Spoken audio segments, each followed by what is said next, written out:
اعوذ باللہ من الشیطان الرجیم بسم اللہ الرحمن الرحیم تبارک الذی نزل الفرقان علی عبدہ لیکون للعالمین نذیرا الذی لہ ملک السماوات والارض ولم یتخذ ولدا ولم یکن لہ شریک فی الملک وخلق کل شیء فقدرہ تقدیرا صدق اللہ العظیم۔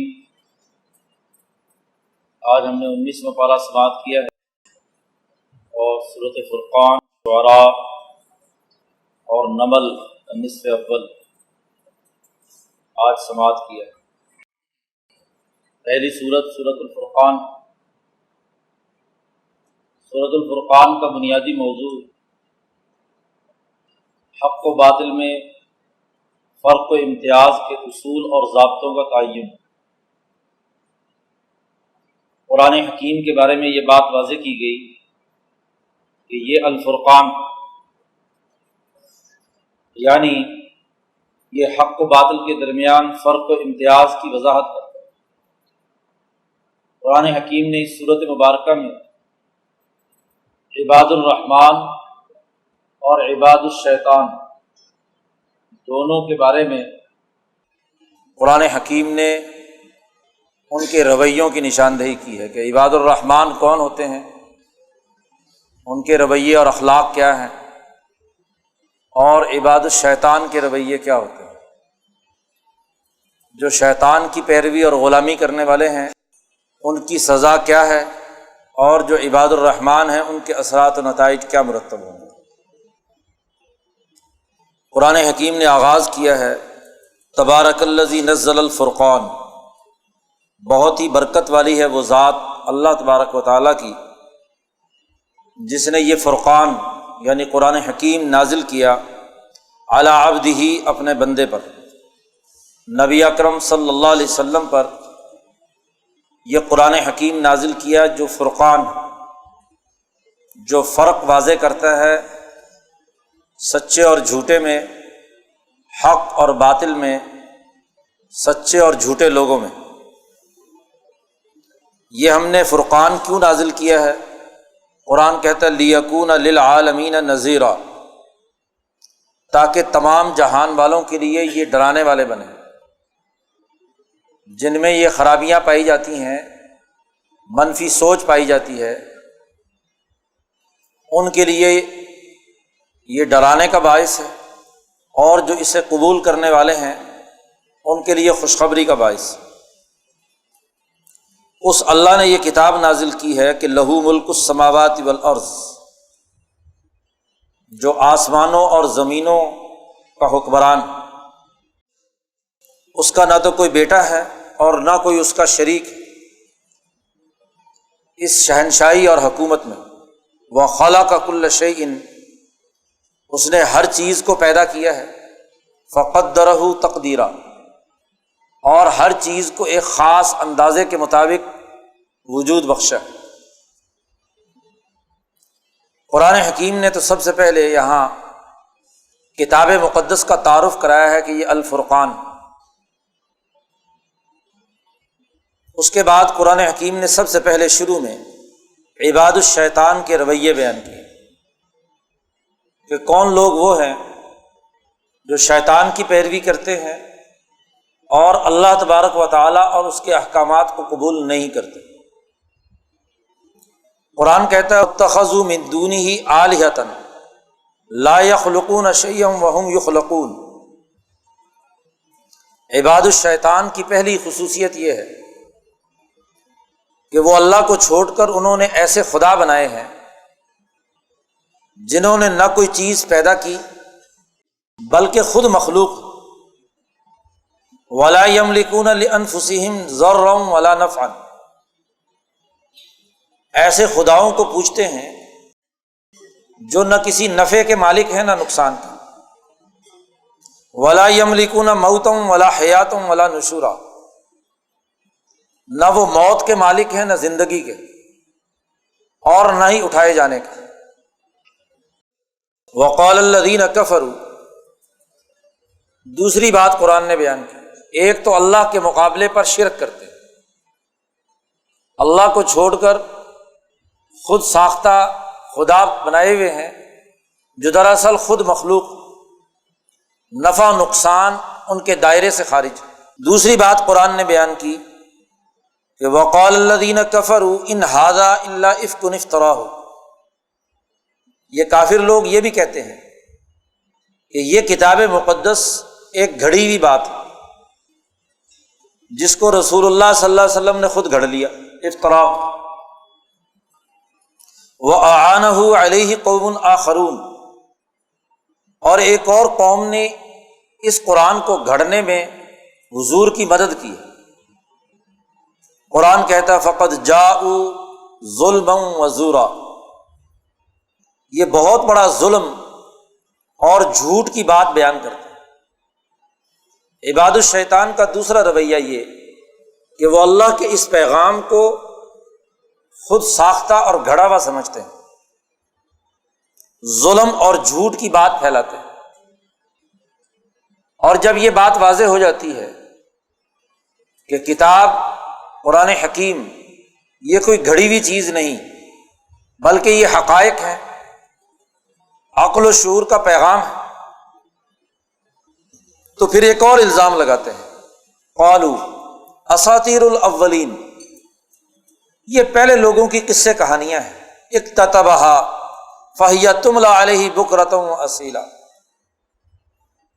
پرانے لوگوں کی قصے کہانیاں اس کے اوپر لکھوائی گئی ہیں اور یہ لوگوں کو بیان۔ بھلا اس دور میں یہ عدل و انصاف کی بات، انقلاب کی بات کیسے چل سکتی ہے؟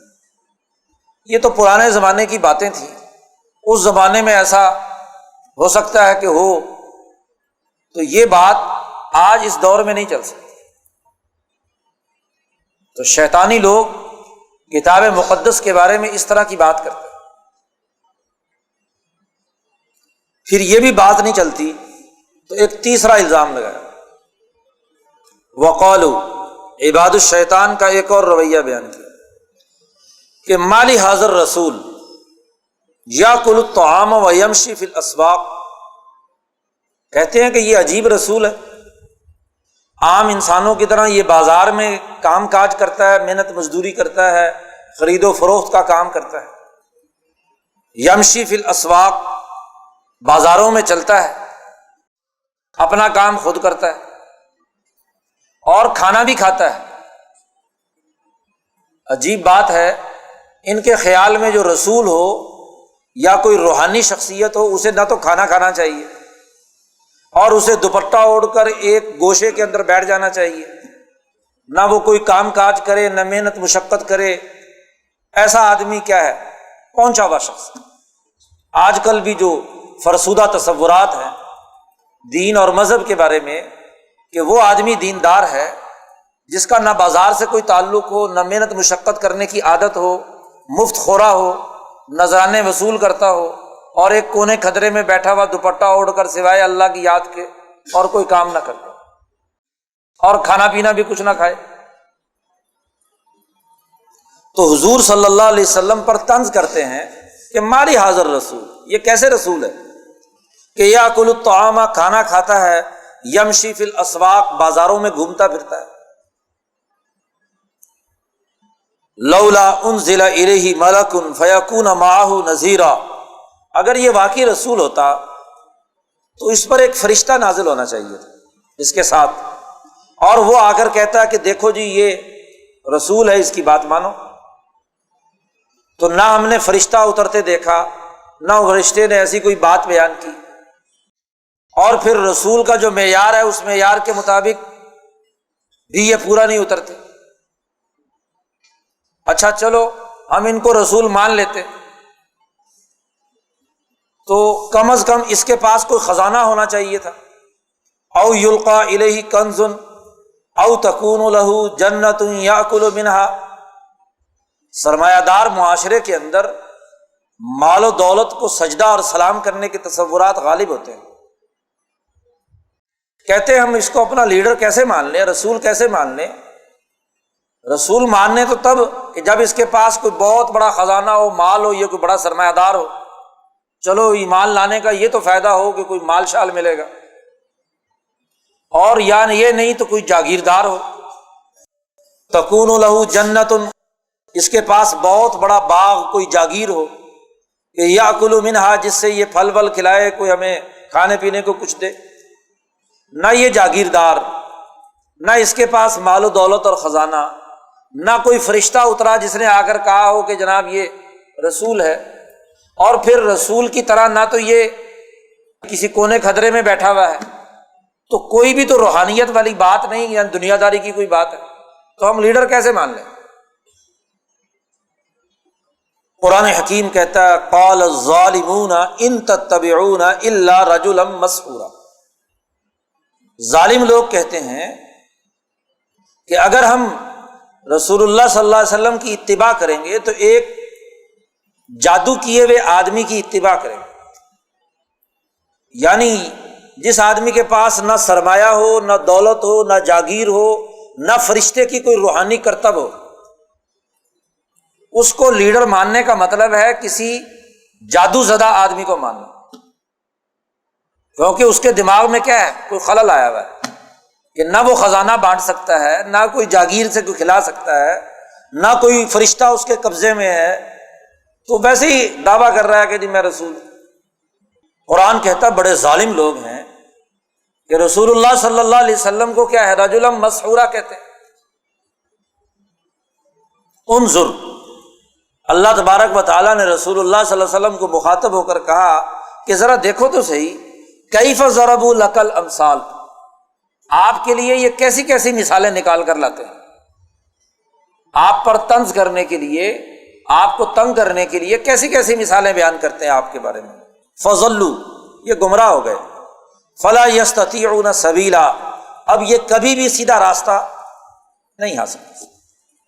دیکھو سیدھا راستہ وہ حاصل کر سکتا ہے یا تو اس کے پاس خود علم، آپ کو پتہ ہو کہ یہی سیدھا راستہ، اس پر چلتے رہنے سے کیا ہے، انسان منزل مقصود تک پہنچ جائے گا، اور اگر خود علم نہ ہو تو جسے راستے کا پتہ ہے آدمی اس کی اتباع کرے، خود بھی کیا ہے جاہل اجہل، اور رسول اللہ صلی اللہ علیہ وسلم جو سیدھا راستہ بتلا رہے ہیں ان کی اتباع بھی نہیں کرنا چاہتے، تو اس آدمی کو دنیا میں کون راستہ دکھا سکتا؟ کوئی نہیں دکھا سکتا۔ قرآن حکیم نے بڑی اہم بات کہی، تبارک الذی ان شاء جعل لک خیرا من ذالک، بہت ہی برکت والی ہے وہ ذات، اگر وہ چاہتا خدا تعالی تو آپ کے لیے اتنا مال و دولت ہوتا، ایسے باغات ہوتے کہ تجری من تحتها الانہار، اور ویجعل لک قصورا، اور آپ کے لیے ہم محلات کھڑے کر دیتے اگر ہم چاہتے، اور ہمارا مقصد صرف یہ ہوتا کہ دنیا میں طاقت اور شان و شوکت کا مظاہرہ سرمایہ داری میں کرنا ہے، تو ان بیچاروں کے محلات کی کیا حیثیت ہے، ان سے بہتر اور خوبصورت محلات ہم آپ کے لیے کھڑا کر دیتے، ان کے جاگیر اور باغ کی کیا حیثیت ہے، ہم آپ کے لیے اتنا بہترین اور خوبصورت باغ بنا دیتے، ان کے مال و دولت اور سرمایہ کی کیا حیثیت ہے، ہم اس کے مقابلے پر آپ کو سرمایہ اور مال و دولت دے دیتے۔ اصل بات یہ نہیں ہے، اگر ان کو کوئی بھی، یعنی ان کو ہدایت کے حاصل ہونے کا کوئی بھی موقع ہوتا تو ہم یہ بھی نشانیاں پوری کر دیتے، لیکن اصل بات یہ نہیں ہے، بل کذبوا بالساعہ، اصل میں تو یہ قیامت کے منکر، یہ حساب کتاب سے بچنا چاہتا ہے، یہ اپنے اعمالوں کا محاسبہ نہیں کرانا چاہتا، سرمایہ پرستی، خواہش پرستی کے جس مرض میں یہ مبتلا ہے، تو یہ دراصل اس وجہ سے آپ کا انکار کرتا ہے۔ اور یاد رکھو وَأَعْتَدْنَا لِمَنْ كَذَّبَ بِالسَّاعَةِ سَعِيرًا، ہم نے جو لوگ بھی اس کا انکار کرنے والے ہیں ان کے لیے جہنم کی بھڑکتی ہوئی آگ تیار کر رکھی۔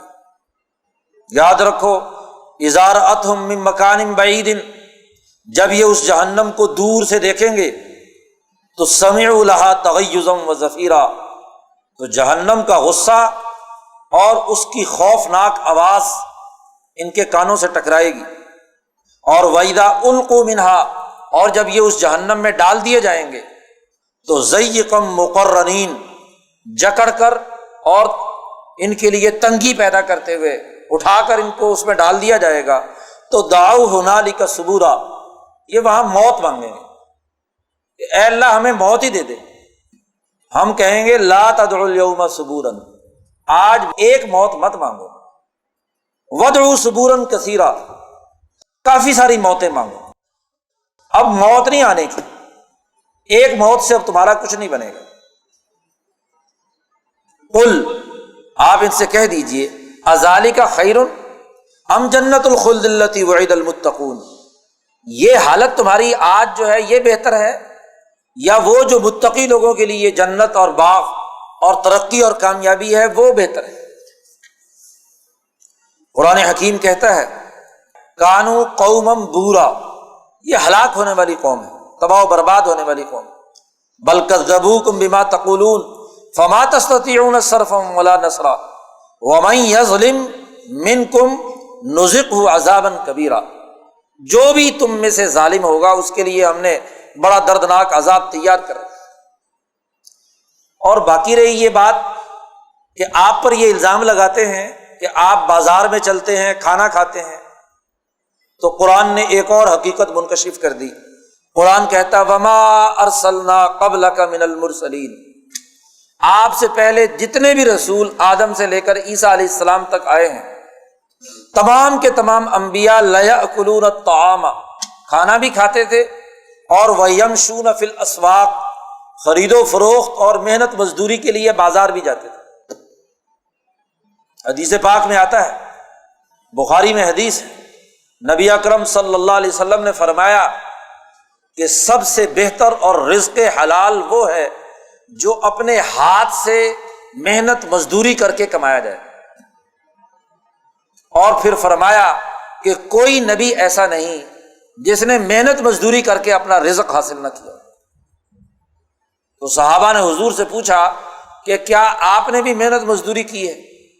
حضور نے فرمایا کہ ہاں، کنت ارعاہا علی قراریط لأہل مکہ، میں نے بھی مکے والوں کی بکریاں چند ٹکوں کے عوض چرائی، میں نے بھی تجارت کی ہے خدیجہ کے مال کی، میں نے بھی کاروبار کیا ہے۔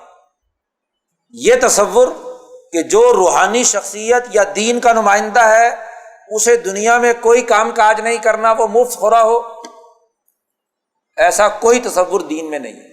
قرآن نے یہاں صاف اعلان کر دیا، بلکہ حصر کر دیا وما ارسلنا قبلک من المرسلین، کوئی ایک رسول بھی آپ سے پہلے ایسا نہیں گزرا جس نے کھانا کھایا ہو، اور وہ کھانا رزق حلال کے طور پر بازار میں گھوم پھر کر محنت مزدوری کے ذریعے سے نہ کمایا۔ یمشون فی الاسواق وجعلنا بعضکم لبعض فتنہ، ہم نے تمہارے لیے یہ ایک آزمائش رکھی ہے، اتصبرون وکان ربک بصیرا۔ تو قرآن حکیم نے ان لوگوں کے رویے بیان کرنا شروع کیے ہوئے ہیں جو شیطانی قوتوں کی پیروی کرتے اور ان کی غلامی کرتے۔ وقال الذین لا یرجون لقاءنا لولا انزل علینا الملائکۃ او نرى ربنا، اور یہ بھی کوئی نئی بات نہیں ہے، ان سے پہلے بھی اور انہوں نے بھی یہی بات کہی کہ ہم اس وقت تک امید نہیں رکھتے اللہ سے ملاقات کی یا قیامت میں اٹھائے جانے کی جب تک کہ فرشتے آسمان سے نہ اتریں، اور او نرى ربنا، یا ہم اپنے رب کو خود اپنی آنکھوں سے نہ دیکھ لیں اور وہ ہمیں کہے کہ یہ رسول ہے، اس کی بات مانو۔ قرآن کہتا ہے لقد استکبروا فی انفسہم، انہوں نے بھی تکبر اور غرور کیا، وعتوا عتوا کبیرا، بہت بڑی سرکشی اور نافرمانی کی۔ قرآن حکیم کہتا ہے جس دن فرشتے اتریں گے، یوم یرون الملائکۃ، دنیا پہ فرشتے اتریں گے اور ہر انسان کو دکھائی دیں گے، لیکن جب دکھائی دیں گے اور فرشتے اتریں گے تو اس کے بعد اب بچنے کی کوئی گنجائش نہیں ہوگی۔ لا بشرا یومئذ للمجرمین، اس دن مجرموں کے لیے کوئی خوشخبری نہیں ہوگی۔ اور وَيَقُولُونَ حِجْرًا مَحْجُورًا، اور جب وہ فرشتے اتریں گے تو یہ مجرم لوگ خود کہیں گے کہ کوئی رکاوٹ ہو جائے ہمارے اور فرشتوں کے درمیان، یہ ہمارے قریب نہ آئیں۔ وَقَدِمْنَا إِلَىٰ مَا عَمِلُوا مِنْ عَمَلٍ فَجَعَلْنَاهُ هَبَاءً مَّنثُورًا، جتنے فضول لغو انہوں نے عمل کیے ہوئے مٹی کی طرح، ریت کی طرح اڑا دیے جائیں گے۔ قرآن کہتا ہے یوم یعض الظالم علی یدیہ، اس دن یہ ظالم لوگ اپنے ہاتھ کاٹیں گے افسوس اور غم کے ساتھ، اور کہیں گے یا لیتنی اتخذت مع الرسول سبیلا، کاش کہ ہم رسول اللہ صلی اللہ علیہ وسلم کا ساتھ دیتے، ان کی جماعت میں شریک ہو جاتے۔ یا ویلتا لیتنی لم اتخذ فلانا خلیلا، بڑے افسوس کہ ہم نے فلاں مسلمان آدمی کو اپنا دوست نہیں بنایا۔ لقد اضلنی عن الذکر بعد اذ جاءنی وکان الشیطان للانسان خذولا، یہ شیطان ضرور انسانوں کو ذلیل اور رسوا کرنے کے لیے۔ قرآن حکیم نے ایک اور بات بیان کی، وقال الرسول یا رب ان قوم اتخذوا هذا القرآن مہجورا، رسول اللہ صلی اللہ علیہ وسلم کہیں گے اے میرے پروردگار، یہ میری قوم ہے جس نے اس قرآن کو چھوڑ دیا، پسے پشت ڈال دیا۔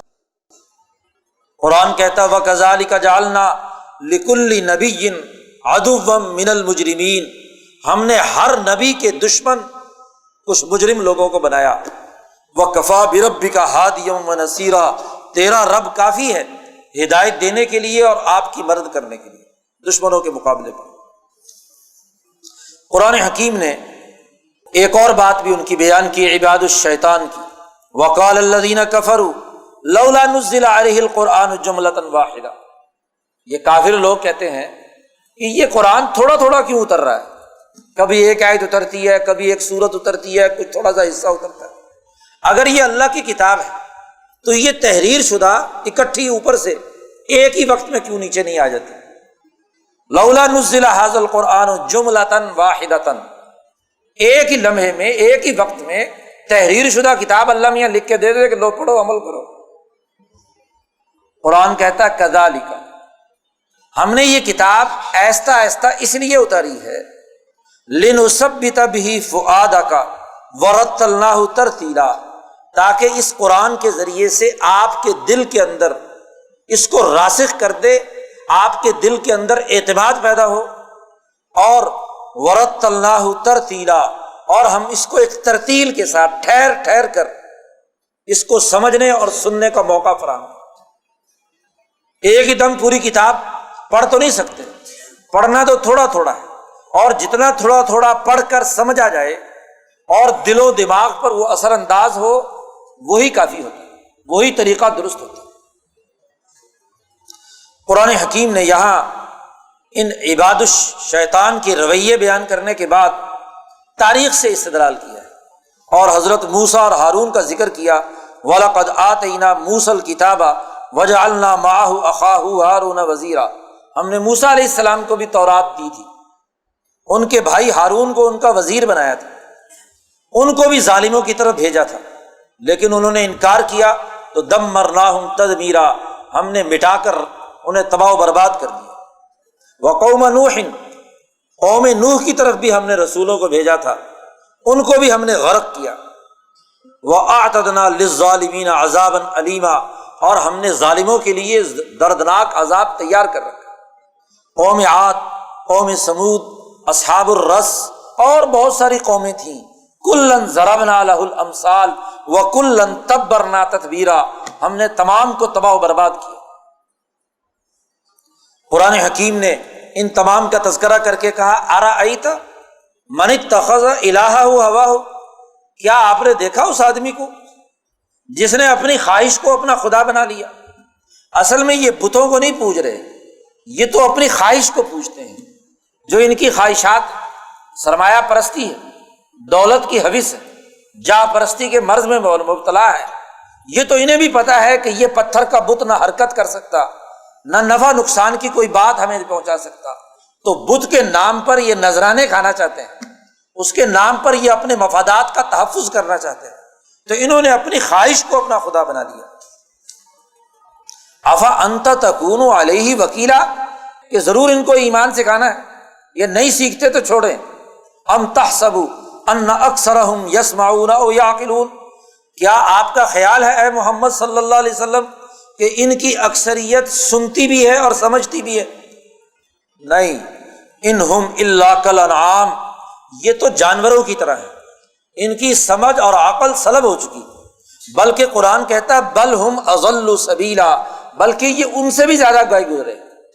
جانور تو پھر بھی بھڑکتی ہوئی آگ دیکھ کر اس میں چھلانگ نہیں لگاتا، سرسبزہ دیکھ کر اس کی طرف جاتا ہے، یعنی نفع کی چیز کی طرف جاتا ہے، نقصان سے بچتا ہے۔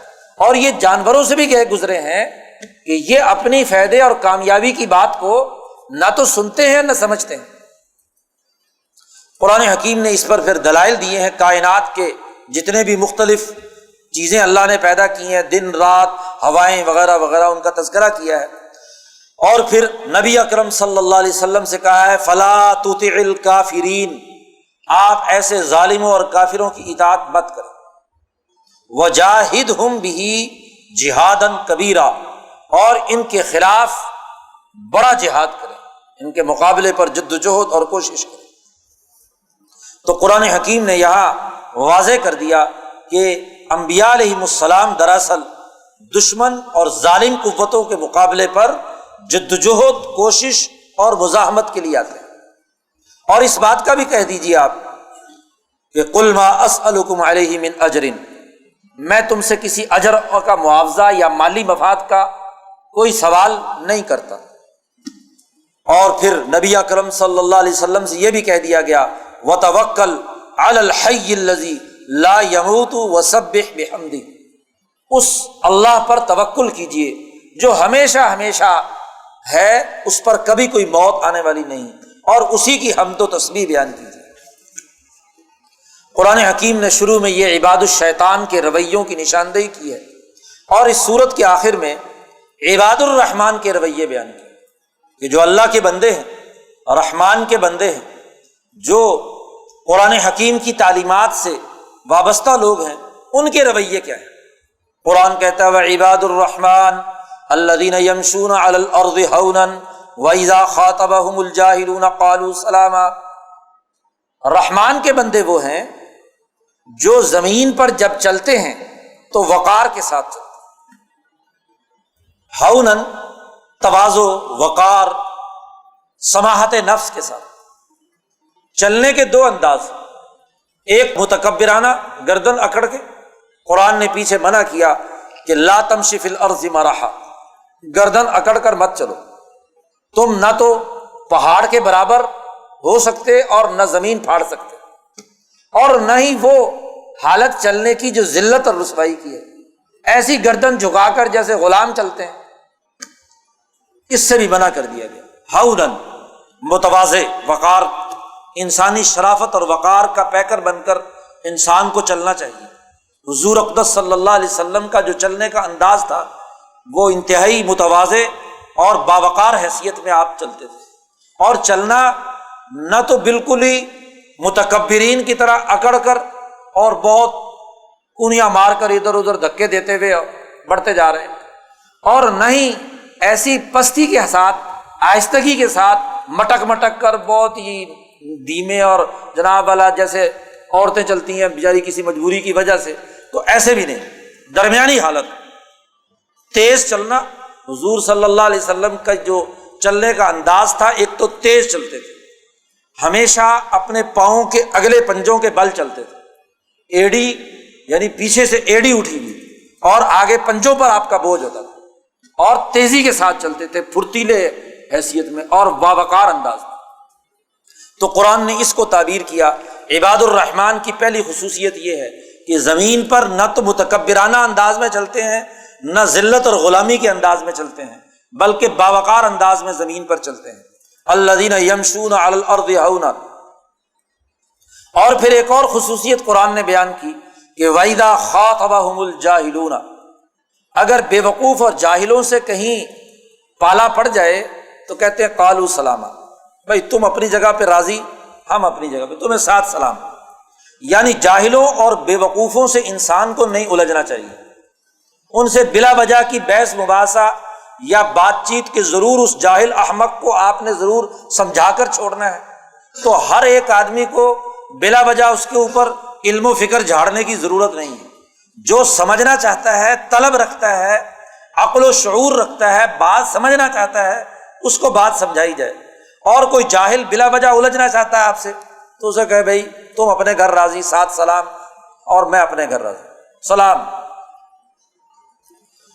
قرآن نے تیسری خصوصیت بیان کی عباد الرحمن کی کہ والذین یبیتون لربہم سجدۃ و قیاما، وہ لوگ وہ ہیں جو رات گزارتے ہیں اپنے رب کے لیے سجدے اور قیام کی حالت میں، اللہ کی عبادت کرتے ہیں، اللہ کو راضی کرتے ہیں۔ رات کا وہ تنہائی کا وقت جس میں یکسوئی بغیر کسی شور شرابے کے انسان پوری توجہ کے ساتھ قرآن پڑھتا ہے اور اللہ کے حضور میں ہاتھ باندھ کر کھڑا ہوتا ہے، تو دراصل دل پر وہ انوارات الہیہ نازل ہوتے ہیں، وہ اطمینان و سکون حاصل ہوتا ہے، وہ عقل و شعور اور فہم و بصیرت بلند ہوتی ہے کہ جو کسی اور چیز سے نہیں ہوتی۔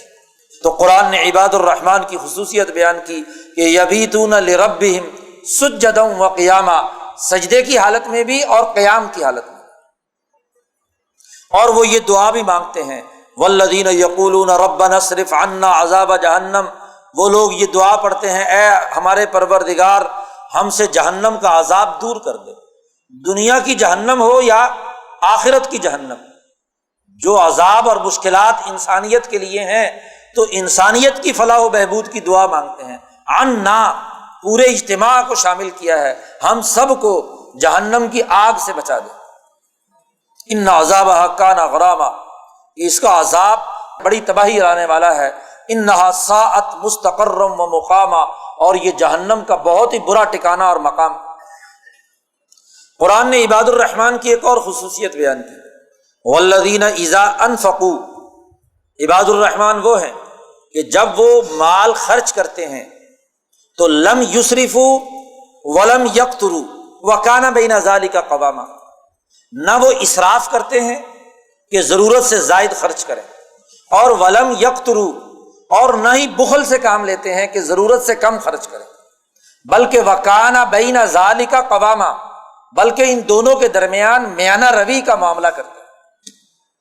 نہ اتنا ہاتھ کھلا چھوڑ دیا جائے کہ اپنا سارا مال دوسروں کو دے دیا جائے، خود اور اپنی اولاد بھوکی مرنے لگے اور وہ بھیک مانگنے لگے۔ حضرت سعد بن ابی وقاص رضی اللہ تعالیٰ عنہ مکہ مکرمہ میں جب یہ حج کے موقع پر حضور صلی اللہ علیہ وسلم تشریف لے گئے تو وہ بیمار پڑ گئے، تو انہوں نے بہت زیادہ شدید بیمار ہو گئے۔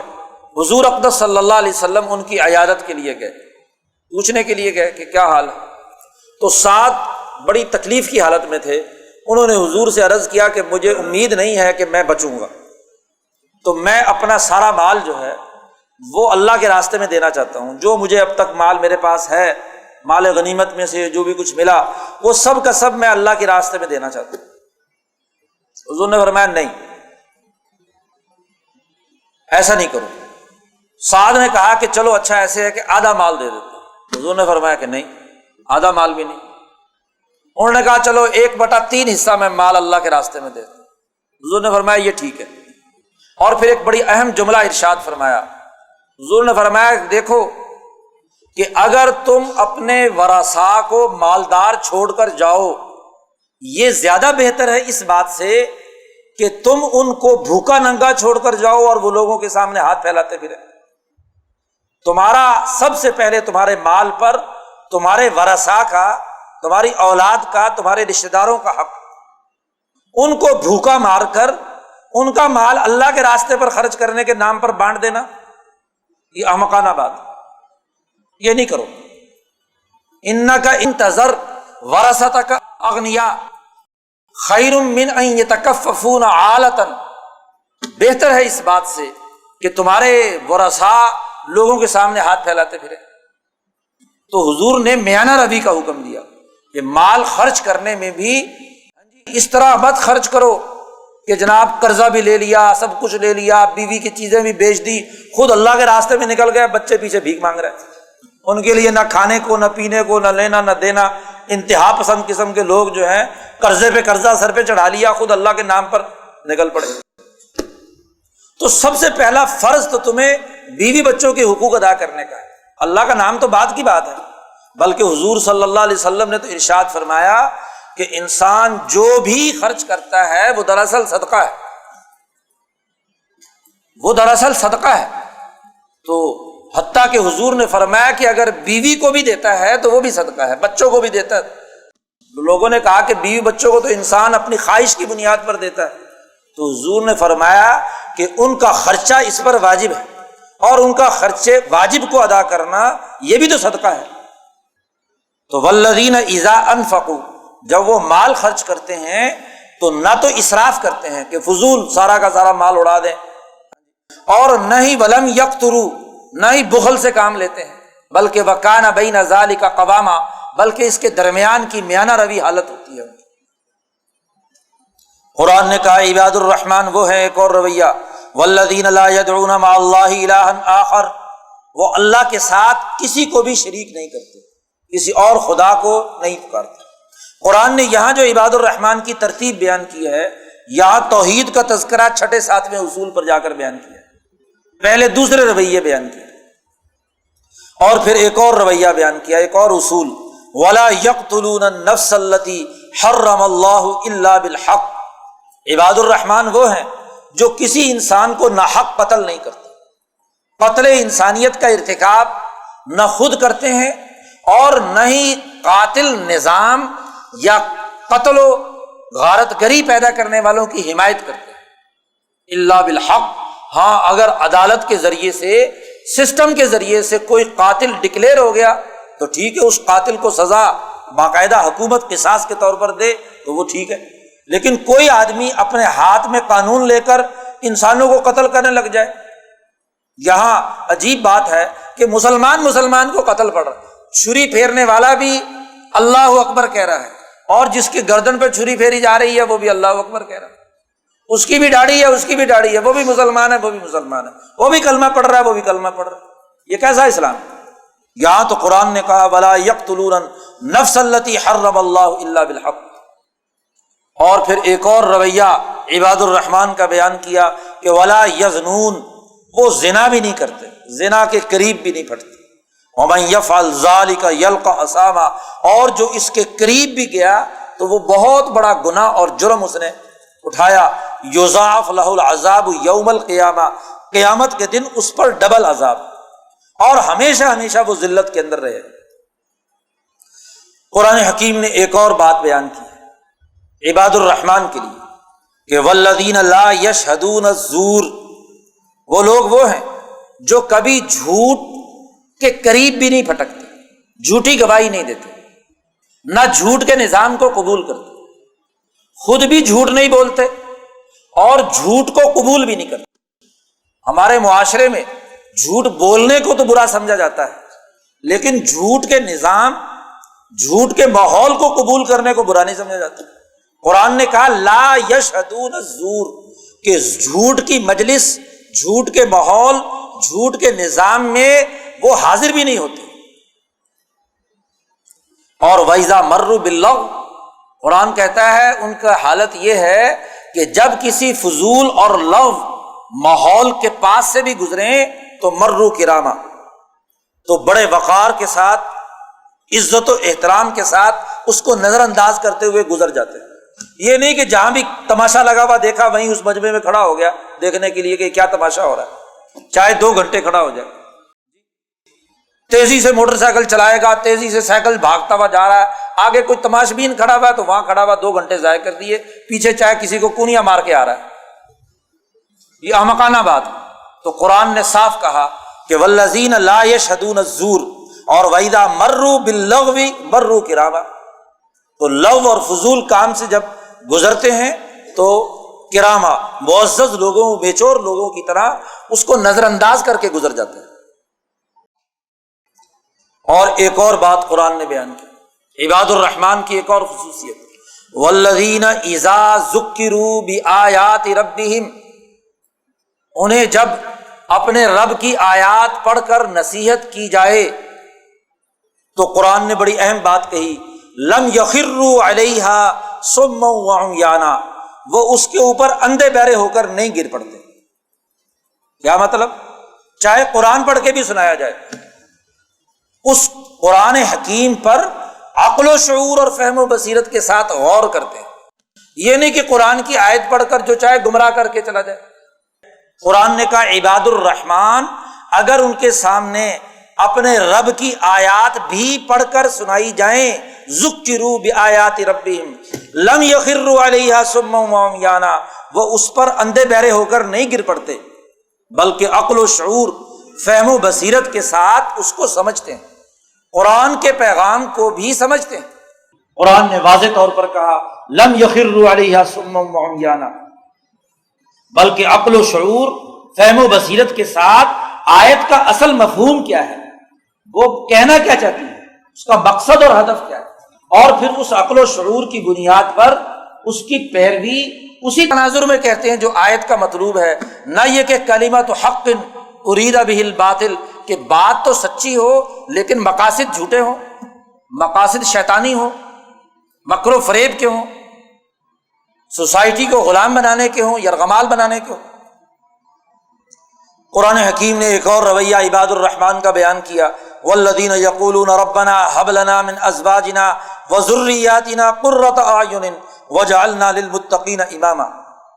وہ لوگ عباد الرحمن وہ ہیں جو اللہ سے ہمیشہ یہ دعا مانگتے ہیں کہ اے اللہ ہماری بیویاں اور ہمارے بچے، انہیں ہمارے اجتماعی ماحول میں ہماری آنکھوں کی ٹھنڈک بنا، وہ ہمارے لیے مصیبت نہ بن جائے، کیونکہ قرآن نے دوسری جگہ پر کہا کہ بسا اوقات تمہاری اولاد اور تمہاری بیویاں تمہاری دشمن بن جاتی ہیں، تمہارے لیے فتنہ اور آزمائش بن جاتی ہیں۔ اور اگر دیکھو گھر میں انسان کام کاج کرنے کے بعد داخل ہو اور گھر کی بیوی جو آگے سے ڈنڈا لے کے کھڑی بھی ہو تو پھر کیا حشر ہوتا ہے۔ حضور نے فرمایا دنیا میں اگر کہیں نحوست ہو سکتی ہے تو 3 چیزوں میں ہو سکتی ہے۔ حدیث ہے حضور صلی اللہ علیہ وسلم کی، 3 چیزوں میں نحوست ہو سکتی ہے۔ ایک گاڑی اور سواری میں، کہ راستے میں اگر خراب ہو گئی اور آپ کو کہیں پہنچنا ہے تو اس سے زیادہ نحوست اور کیا ہوگی کہ آدمی اسی کو کیا ٹھک ٹھک اسی کے پیچھے لگا ہوا ہے۔ یا گھوڑا ہے بیمار پڑ گیا، آپ آگے سفر نہیں کر سکتے، تو نحوست اگر ہو سکتی ہے تو کس کے اندر ہو سکتی ہے؟ سواری میں۔ دوسرا اگر نحوست ہو سکتی ہے تو گھر میں، گھر تنگ ہو، جتنی آدمی کی ضرورت ہے، جتنے لوگوں کے ٹھہرنے کے لیے مناسب مکان چاہیے اتنا مکان نہ ہو، ہاں جی، تنگ گھر ہو تو نحوست اس کی ہو سکتی ہے۔ اور تیسری بات حضور نے فرمایا بیگم کی ہے، بیوی اگر خراب ملے، وہ ہر وقت لڑائی کے اوپر، دنگا فساد کے اوپر اتری ہوئی ہو تو آدمی کا جینا، آدھی زندگی تو اس کی کیا ہے، اسی میں ختم ہو جاتی ہے۔ تو حضور نے فرمایا کہ وہ عباد الرحمن وہ ہیں جو اللہ سے یہ دعا مانگتے ہیں کہ اے اللہ ہماری بیوی بچوں کو ہماری آنکھوں کی ٹھنڈک بنا، یعنی ہمارے ساتھ معاون بنا، نہ یہ کہ وہ ہماری مخالف بن جائے۔ اور پھر ایک اور بات بھی قرآن نے کہی کہ عباد الرحمن وہ ہیں کہ وجعلنا للمتقین اماما، ہمیں متقین کا امام اور رہنما بنا۔ یہ امامت اور حکمرانی اور اپنے سوسائٹی اور اپنے معاشرے کے اندر اپنے بہترین اجتماعیت کے قائم کرنے کی دعا، یہ عباد الرحمن کی خصوصیت ہے۔ آج اس دور کے اندر ایک اور بڑی خرابی جو مسلمان معاشروں میں پیدا ہو گئی، اپنی قومی سیاست، اپنے عزت و وقار کے حصول کا جذبہ ہی ہمارے دماغوں سے نکل گیا۔ ہم نے ذلت اور رسوائی، ہم کہتے کوئی بات نہیں، دنیا میں اگر ذلت بھی ہو، جوتے بھی لگ جائیں تو کیا ہے، دنیا ہے نا، 50-60 سال کی زندگی ہے، یہاں جوتے ووتے کھا لیں گے تو چلو جنت کا ٹکٹ تو مل گیا نا۔ یاد رکھو جو یہاں جوتے کھاتا ہے وہ وہاں بھی جوتے کھائے گا، جو یہاں غلامی اور پستی کی حالت میں ہے اس کے لیے وہاں بھی کوئی جنت نہیں ہے۔ جنت ان کے لیے ہے جو اس دنیا کو جنت بنانے کے لیے کام کریں اور اپنی دنیا کو جنت بنائیں، اور اسی جنت کے نتیجے میں آخرت کی جنت ملے گی۔ یہاں تو چھتر کھا رہے ہیں، یہاں تو غلامی کی حالت میں ہے، یہاں پستی کی حالت میں ہے اور جنت کے خواب دیکھ رہے ہیں۔ ابو بکر صدیق رضی اللہ تعالیٰ عنہ سے بڑھ کر کون مسلمان ہو سکتا ہے؟ ابو بکر صدیق رضی اللہ تعالیٰ عنہ کا ایک بہت بڑا قصیدہ ہے، نظم ہے، جو انہوں نے نبی اکرم صلی اللہ علیہ وسلم کی شان میں بھی کہی ہے، اللہ تعالیٰ کی بڑائی میں بھی بیان کی ہے، اپنی کمزوری کا بھی اعتراف کیا ہے۔ لیکن اس میں ایک شعر ہے جس میں ابو بکر نے اللہ سے یہ دعا مانگی، یا اے اللہ ربی آتنی ملکن کبیرن، اے اللہ مجھے ایک بہت بڑا ملک عطا فرما، بہت بڑی حکمرانی مجھے عطا فرما۔ اب ابو بکر صدیق سے بڑھ کر کون مسلمان ہو سکتا ہے؟ وہ دعا مانگ رہے ہیں اللہ تعالیٰ سے کہ اے اللہ مجھے بہت بڑا ملکن کبیرن، بہت ملک، چھوٹا موٹا ملک نہیں، بڑا ملک، بین الاقوامی غلبہ مجھے عطا فرما۔ تو یہ مسلمان بھی دعا مانگتے ہیں کہ رب اجعلنا للمتقین اماما، ہمیں امام اور لیڈر بنا نہ کہ ہم دوسروں کے پیچھے چلنے والے ہوں، دوسرے ہمارے پیچھے چلیں، وہ ہمارے لیے کیا ہے، ہمیں اپنا نمونہ بنائیں، نہ یہ کہ ہم دوسروں کے غلام ہوں اور دوسروں کے پیچھے چلیں۔ یعنی ایسی صلاحیت، ایسی استعداد، ایسی مہارت، ایسا تقویٰ، ایسی اعلیٰ درجے کی آپ کے اندر طاقت و قوت سیاسی اور معاشی حوالے سے ہو کہ آپ دنیا کے امام ہوں، نہ کہ دنیا کے غلام ہوں۔ تو عباد الرحمن کی خصوصیت بیان کی، وجعلنا للمتقین اماما۔ قرآن نے کوئی 12-13 کے قریب خصوصیات بیان کی ہیں عباد الرحمن کی، اور کہا قرآن حکیم نے اولئک یجزون الغرفۃ بما صبروا یلقون فیہا تحیۃ و سلاما۔ یہ وہ لوگ ہیں جن کو صبر و استقامت کے نتیجے میں، ان رویوں اور ان اخلاق پر صبر و استقامت کے نتیجے میں ان کے لیے کامیابیاں ہیں، ان پر سلامتی ہے، ان کا استقبال کیا جائے گا۔ خالدین فیہا حسنت مستقرا و مقاما۔ ان کا وہ مستقر اور مقام جو جنت میں مستقل ہے وہ سب سے بہترین ہے۔ پیچھے عباد الشیطان کے لیے کہا تھا ساعت مستقرا و مقاما، اور یہاں عباد الرحمن کے لیے کہا حسنت مستقرا و مقاما۔ ان کا مستقر اور مقام جو ہے وہ اچھا ہے، دنیا میں بھی اچھا ہے، یہ غلبہ ہے۔ عمر فاروق فرماتے ہیں کل تک میں چرواہا تھا، بکریاں چراتا تھا، اور اس چرواہے کی اتنی عزت بھی نہیں تھی کہ میرا باپ میری پٹائی کرتا تھا کہ تجھے بکریاں نہیں چرانی آتی۔ آج میں بکریاں چھوڑ دنیا کی لاکھوں ایکڑ زمین کے اوپر حکمرانی کر رہا ہوں، اور کروڑوں انسان میرے حکمرانی کے اندر زندگی بسر کر رہے ہیں، اور ان کا سسٹم چلا رہا ہوں۔ یہ برکت ہے ان اخلاق کی، قرآن کی تعلیمات کی۔ قرآن کے علاوہ اور کون سی تعلیم و تربیت عمر فاروق نے حاصل کی تھی جس کے نتیجے میں انہیں بین الاقوامی میں غلبہ حاصل ہوا؟ یہ ہے حسنت مستقرا و مقاما۔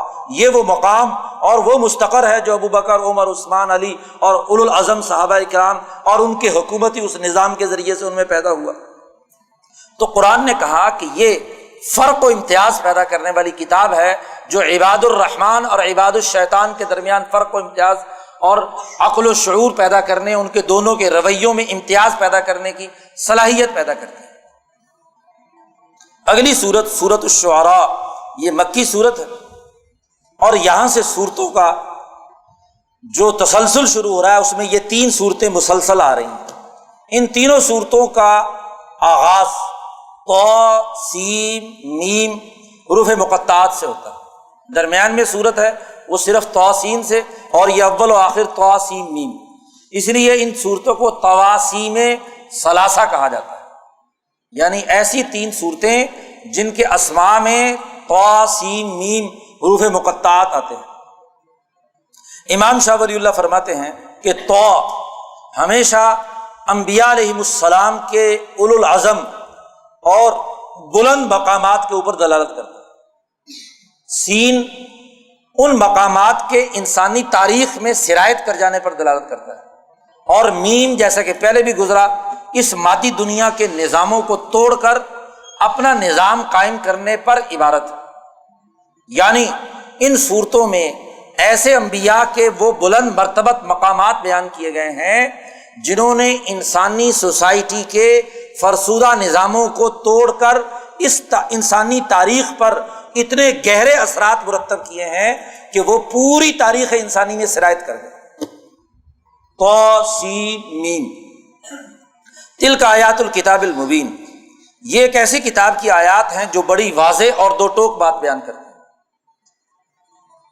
قرآن حکیم نے سب سے پہلے تو نبی اکرم صلی اللہ علیہ وسلم کی حالت کا تذکرہ کیا کہ آپ پر یہ کتاب نازل ہوئی، آپ اس کی دعوت لوگوں کو دیتے ہیں، لوگ بات نہیں مانتے تو آپ کو ایک تکلیف ہوتی ہے کہ کتنا سچا اور حق پیغام ہے، اور اس کے باوجود بھی یہ بیوقوف لوگ جو ہے کتاب مقدس کو نہیں مانتے۔ لعلک باخع نفسک الا یکونوا مؤمنین، شاید کہ آپ اپنی جان کو ہلاکت میں ڈال لیں اس بات پر کہ یہ مسلمان کیوں نہیں ہو رہے۔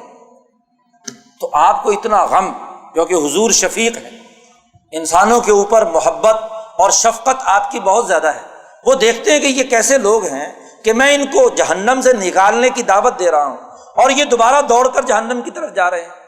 تو شفقت اور محبت کی وجہ سے قرآن کہتا ہے لعلک باخع نفسک، شاید کہ آپ کا سینہ پھٹ جائے غم اور تکلیف کی وجہ سے کہ یہ کیوں مسلمان نہیں ہو رہے۔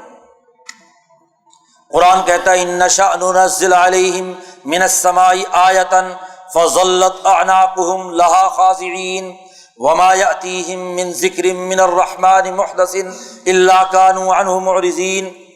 ان پر تو جتنی چاہے مرضی بڑی نشانی آ جائے، ان کی حالت تو یہ ہے کہ جب بھی کوئی نئی آیت قرآن کی نازل ہوتی ہے یہ اس کا انکار کر دیتے ہیں، معرضین۔ فقد کذبوا فسیأتیہم انباء ما کانوا بہ یستہزئون، یہ انکار کرتے ہیں، عن قریب ہم آپ کو گزشتہ قوموں کی تاریخ کے وہ واقعات بتلاتے ہیں کہ جب مذاق اڑانے والوں کو عذاب الہی نے گھیر لیا۔ اولم یروا الی الارض کم انبتنا فیہا من کل زوج کریم ان فی ذلک لآیہ وما کان اکثرهم مؤمنین وان ربک لہو العزیز الرحیم۔ کیا انہوں نے زمین کو نہیں دیکھا کہ اس پہ بارش برستی اور اس میں اللہ تعالیٰ نے اس بارش کے ذریعے سے ہر چیز کا جوڑا جوڑا پیدا کیا، زوجن کریم۔ تو اس کرۂ ارض کے اوپر بھی یہ جوڑا برقرار رہے۔ یہ نہیں ہو سکتا کہ یہاں سارے کے سارے لوگ جو ہے وہ دین قبول کر لیں، یہاں ایسے مذاق اڑانے والے رہیں گے۔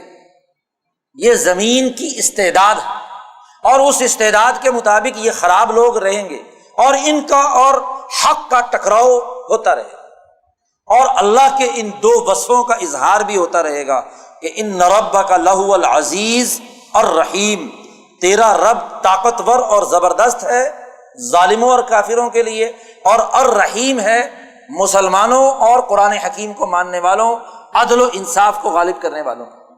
تو اللہ کے دو وصف یہاں قرآن حکیم نے بیان کیے ہیں۔ ہر ایک واقعے کے بعد قرآن حکیم نے یہ آیت دہرائی ہے، ان ربک لہو العزیز الرحیم، تیرا رب طاقتور زبردست ہے اور رحم کرنے والا ہے، طاقتور اور زبردست دشمنوں کے لیے اور رحیم ہے جو اس پیغام کو ماننے والے ہیں ان کے لیے۔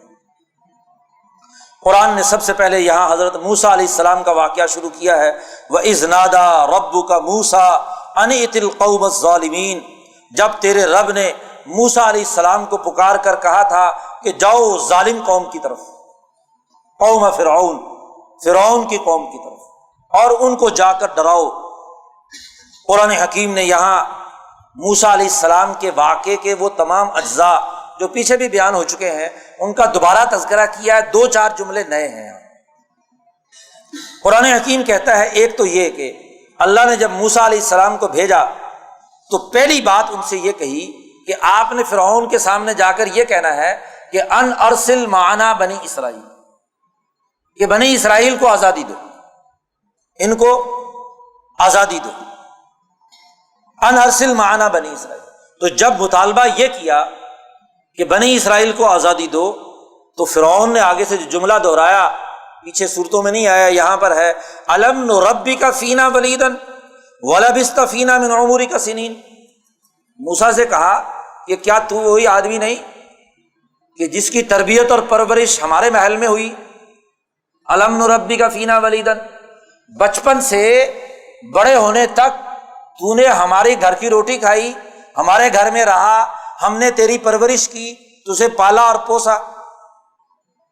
وَلَبِثْتَ فِينَا مِنْ عُمْرِكَ سِنِينَ، اور اپنی عمر کا ایک طویل حصہ تو نے ہمارے پاس گزارا، ہمارے مال میں۔ وہی آدمی نہیں ہے؟ اور پھر تجھے پتا ہے کہ آخر میں جاتے ہوئے تو کیا کر کے گیا تھا یہاں سے؟ وَفَعَلْتَ فَعْلَتَكَ الَّتِي فَعَلْتَ وَأَنْتَ مِنَ الْكَافِرِينَ، تجھے یاد ہے تو نے وہ کام کیا تھا کہ ایک آدمی کو مکہ مارا اور اس کی جان نکال دی، انسان کو قتل کر کے یہاں سے بھاگا تھا۔ وَأَنْتَ مِنَ الْكَافِرِينَ۔ تو موسیٰ علیہ السلام نے ان دونوں باتوں کا جواب دیا ہے۔ موسیٰ علیہ السلام نے کہا جہاں تک قتل کی بات ہے تو موسیٰ نے کہا فَعَلْتُهَا إِذًا وَأَنَا مِنَ الضَّالِّينَ، جب میں نے یہ قتل کیا تھا اول تو میں نے اپنے ارادے سے نہیں کیا، مارا تو میں نے مکہ تھا سزا دینے کے لیے، وہ اتنا کمزور تھا کہ مکہ لگنے سے مر گیا، تو بہرحال میں نے اس کو جان بوجھ کر نہیں مارا۔ ایک تو بات یہ ہے، دوسرا یہ کہ اگر وہ قتل ہو گیا تو میں اس زمانے میں میرے پاس نبوت اور وحی نہیں آئی تھی، اس وقت مجھے راستے کا علم نہیں تھا۔ فَفَرَرْتُ مِنْكُمْ لَمَّا خِفْتُكُمْ فَوَهَبَ لِي رَبِّي حُكْمًا وَجَعَلَنِي مِنَ الْمُرْسَلِينَ، اور پھر مجھ سے یہ غلطی یا قتل سرزد ہوا میں تمہارے میں سے بھاگ کر چلا گیا تو اس کے بعد اللہ نے مجھے عقل و شعور دی، حکم اور آرڈر اپنا بیان کیا، مجھے علم اور حکم عطا کیا اور مجھے رسول بنا دیا۔ تو دوسری بات جو اس نے کہی اس کا ایک تو جواب دے دیا موسیٰ علیہ السلام کہ بھائی اس وقت تک میں نبی نہیں بنا تھا، مجھے اس کا پتہ نہیں تھا کہ انسان کا قتل کرنا جرم، تو غلطی مجھ سے ہوئی ہے، میں مانتا ہوں، لیکن اس وقت مجھے اس کا علم نہیں تھا۔ اور دوسری بات کا یہ جواب دیا موسیٰ علیہ السلام نے کہ اگر میں تمہارے محل میں رہا ہوں 30-40 سال تم نے میری پرورش کی ہے، تو کیا اس کا بدلہ یہ ہونا چاہیے کہ تو میری پوری قوم کو غلام بنا لے؟ مجھے کھانا کھلانے، میری پرورش کرنے کا یہ بدلہ ہونا چاہیے؟ تلک نعمت، یہ جو تم نے مجھ پر احسان کیا، تم نے تمنھا علیہ، کہ مجھ پر تم نے یہ احسان کیا، تو کیا اس احسان کا نتیجہ یہ ہونا چاہیے کہ ان عبدت بنی اسرائیل، کہ تو بنی اسرائیل کو غلام بنا لے؟ اس لیے یہ میرے ایک آدمی کی پرورش کا بدلہ پوری قوم کی غلامی کی صورت میں ہو، یہ کیسے درست ہو سکتا ہے؟ تو دونوں باتوں کا موسیٰ علیہ السلام نے جواب دیا۔ فرعون کے پاس کوئی جواب نہیں رہا تو فرعون نے اگلا سوال داغ دیا، قال فرعون، فرعون نے کہا وما رب العالمین، وہ جس کی تو بات کرتا ہے کہ جس رب کا تو رسول بن کر آیا ہے، وہ رب العالمین کون ہے؟ میں تو وہ کہتا میں خود رب ہوں، جب میں رب ہوں تو اور رب العالمین کون ہے؟ قال، موسیٰ علیہ السلام نے کہا رب السماوات والارض وما بینہما، میرا رب یا رب العالمین وہ ہے جس نے آسمان و زمین کی پرورش جو کر رہا ہے اور ان دونوں کے درمیان جتنی مخلوقات، ان کنتم موقنین۔ قال لمن حولہ الا تستمعون، فرعون نے اپنے ارد گرد جو درباری بیٹھے ہوئے تھے اپنے محل میں، ان سے کہا الا تستمعون، یہ موسیٰ کی باتیں سن رہے ہو تم؟ قال ربکم ورب آبائکم الاولین، موسیٰ علیہ السلام نے فرعون کی اس درمیان میں جو ٹوک دیا موسیٰ علیہ السلام کو، موسیٰ نے اس کی پرواہ نہیں کی بلکہ اپنی تقریر جاری رکھی کہ دیکھو ربکم ورب آبائکم الاولین، تمہارا رب بھی اور تمہارے سے پہلے جو آباء و اجداد گزرے ہیں ان کا رب بھی وہی خدا ہے۔ قال ان رسولکم الذی ارسل الیکم لمجنون، مذاق اڑا کر طنز کرتے ہوئے فرعون کہتا ہے اپنے درباریوں سے کہ یہ جو تمہارا رسول ہے نا، یہ جو رسالت کا دعویٰ کر رہا ہے، یہ تو لمجنون، یہ اس کے اوپر جنون ہے، کیسی باتیں کر رہا ہے یہ دیکھو۔ قال، موسیٰ علیہ السلام نے پھر بھی اس کی بات کو نظر انداز کیا، وہ جو بول رہا ہے فضول درمیان میں مداخلت کر رہا ہے۔ موسیٰ علیہ السلام نے کہا رب المشرق والمغرب وما بینہما ان کنتم تعقلون، وہ جو خدا جس کا میں تعارف کرا رہا ہوں وہ مشرق کا بھی اور مغرب کا بھی رب ہے اور ان کے درمیان تمام چیزوں کا، ان کنتم تعقلون۔ اب جناب فرعون کو غصہ آ گیا، کہنے لگا لئن اتخذت الہا غیری لاجعلنک من المسجونین، اب دلیل تو ختم ہو چکی ہے، اس لیے اب اشتعال انگیزی پر اتر آیا۔ فرعون کہتا ہے اگر تو نے میرے علاوہ کسی اور کو خدا بنایا تو یاد رکھ میں تجھے گرفتار کر لوں، لاجعلنک من المسجونین۔ موسیٰ علیہ السلام نے کہا کہ اولو جئتک بشیء مبین، کیا میں تیرے پاس اگر واضح دلیل بھی لاؤں، نشانی بھی دکھا دوں کہ میں رب کی طرف سے رسول ہوں، تو پھر بھی تو یہ حرکت کرے گا؟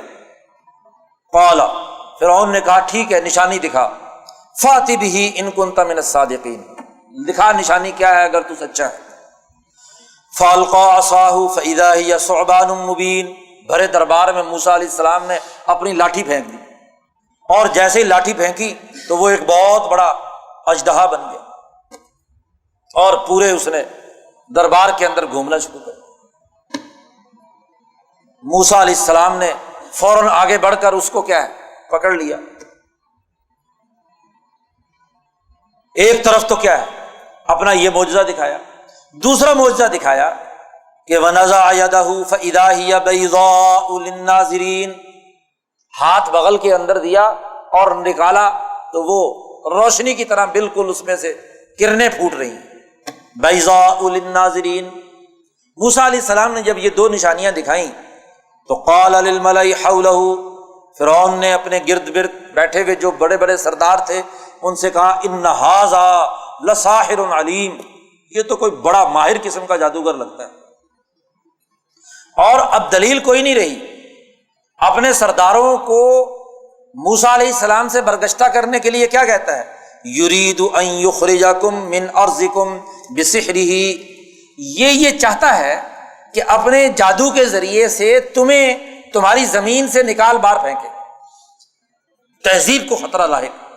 آج کل کا سامراج بھی یہی کہتا ہے، تہذیب کو خطرہ لاحق ہو گیا، یہ تمہاری تہذیب مٹانے کے لیے آیا ہے۔ قرآن نے پیچھے سورۃ طٰہٰ میں بطریقتکم المثلیٰ، تمہاری جو مہذب طریقہ اور مہذب تہذیب ہے، یہ اس کو فنا کی گھاٹ اتارنا چاہتا ہے۔ فماذا تأمرون، اپنے سرداروں سے پوچھا کہ بتاؤ تمہارا کیا مشورہ ہے، کیا کرنا چاہیے؟ قالوا ارجہ واخاہ وابعث فی المدائن حاشرین، کہا کہ ان کے مقابلے پر پورے شہروں میں جادوگروں کی طرف پیغام بھیجو اور ان کو بلا کر ان کے ساتھ کا مقابلہ کرواؤ۔ یاتوک بکل سحار علیم، چونکہ یہ جادوگر ہے تو جادوگر کا مقابلہ جادوگر سے ہونا چاہیے۔ چنانچہ بڑے بڑے جادوگر بلا لیے گئے لمیقات یوم معلوم، اور تمام لوگوں سے کہہ دیا گیا کہ حل انتم مجتمعون، باقاعدہ اعلان ہو گیا، ڈھول پیٹنے والا اس نے ہر گلی محلے میں اعلان کر دیا کہ جناب تماشا ہوگا جس میں بڑے بڑے جادوگر اجماع ہو رہے ہیں۔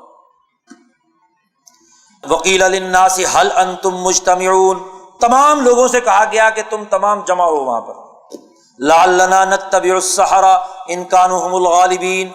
اب سب جادوگر جمع ہو گئے، میدان سج گیا، تو جادوگروں نے فرعون سے کہا کہ پہلے ہمارا معاوضہ تو طے کرو، کوئی مال شال کیا دو گے تم؟ ہر سرمایہ پرست ماحول میں مذہبی طبقہ بھی سب سے پہلے اپنے پیسے مانگتا ہے کہ میری تنخواہ کیا ہے، میری تقریر کروانی ہے تو فیس کتنی ہوگی، پہلے بتلاؤ۔ جادوگروں نے فرعون سے کہا قالوا لفرعون ان لنا لاجرا ان كنا نحن الغالبین، ہم غالب آ گئے تو ہمارا معاوضہ کیا ہوگا، پہلے معاوضہ طے کرو۔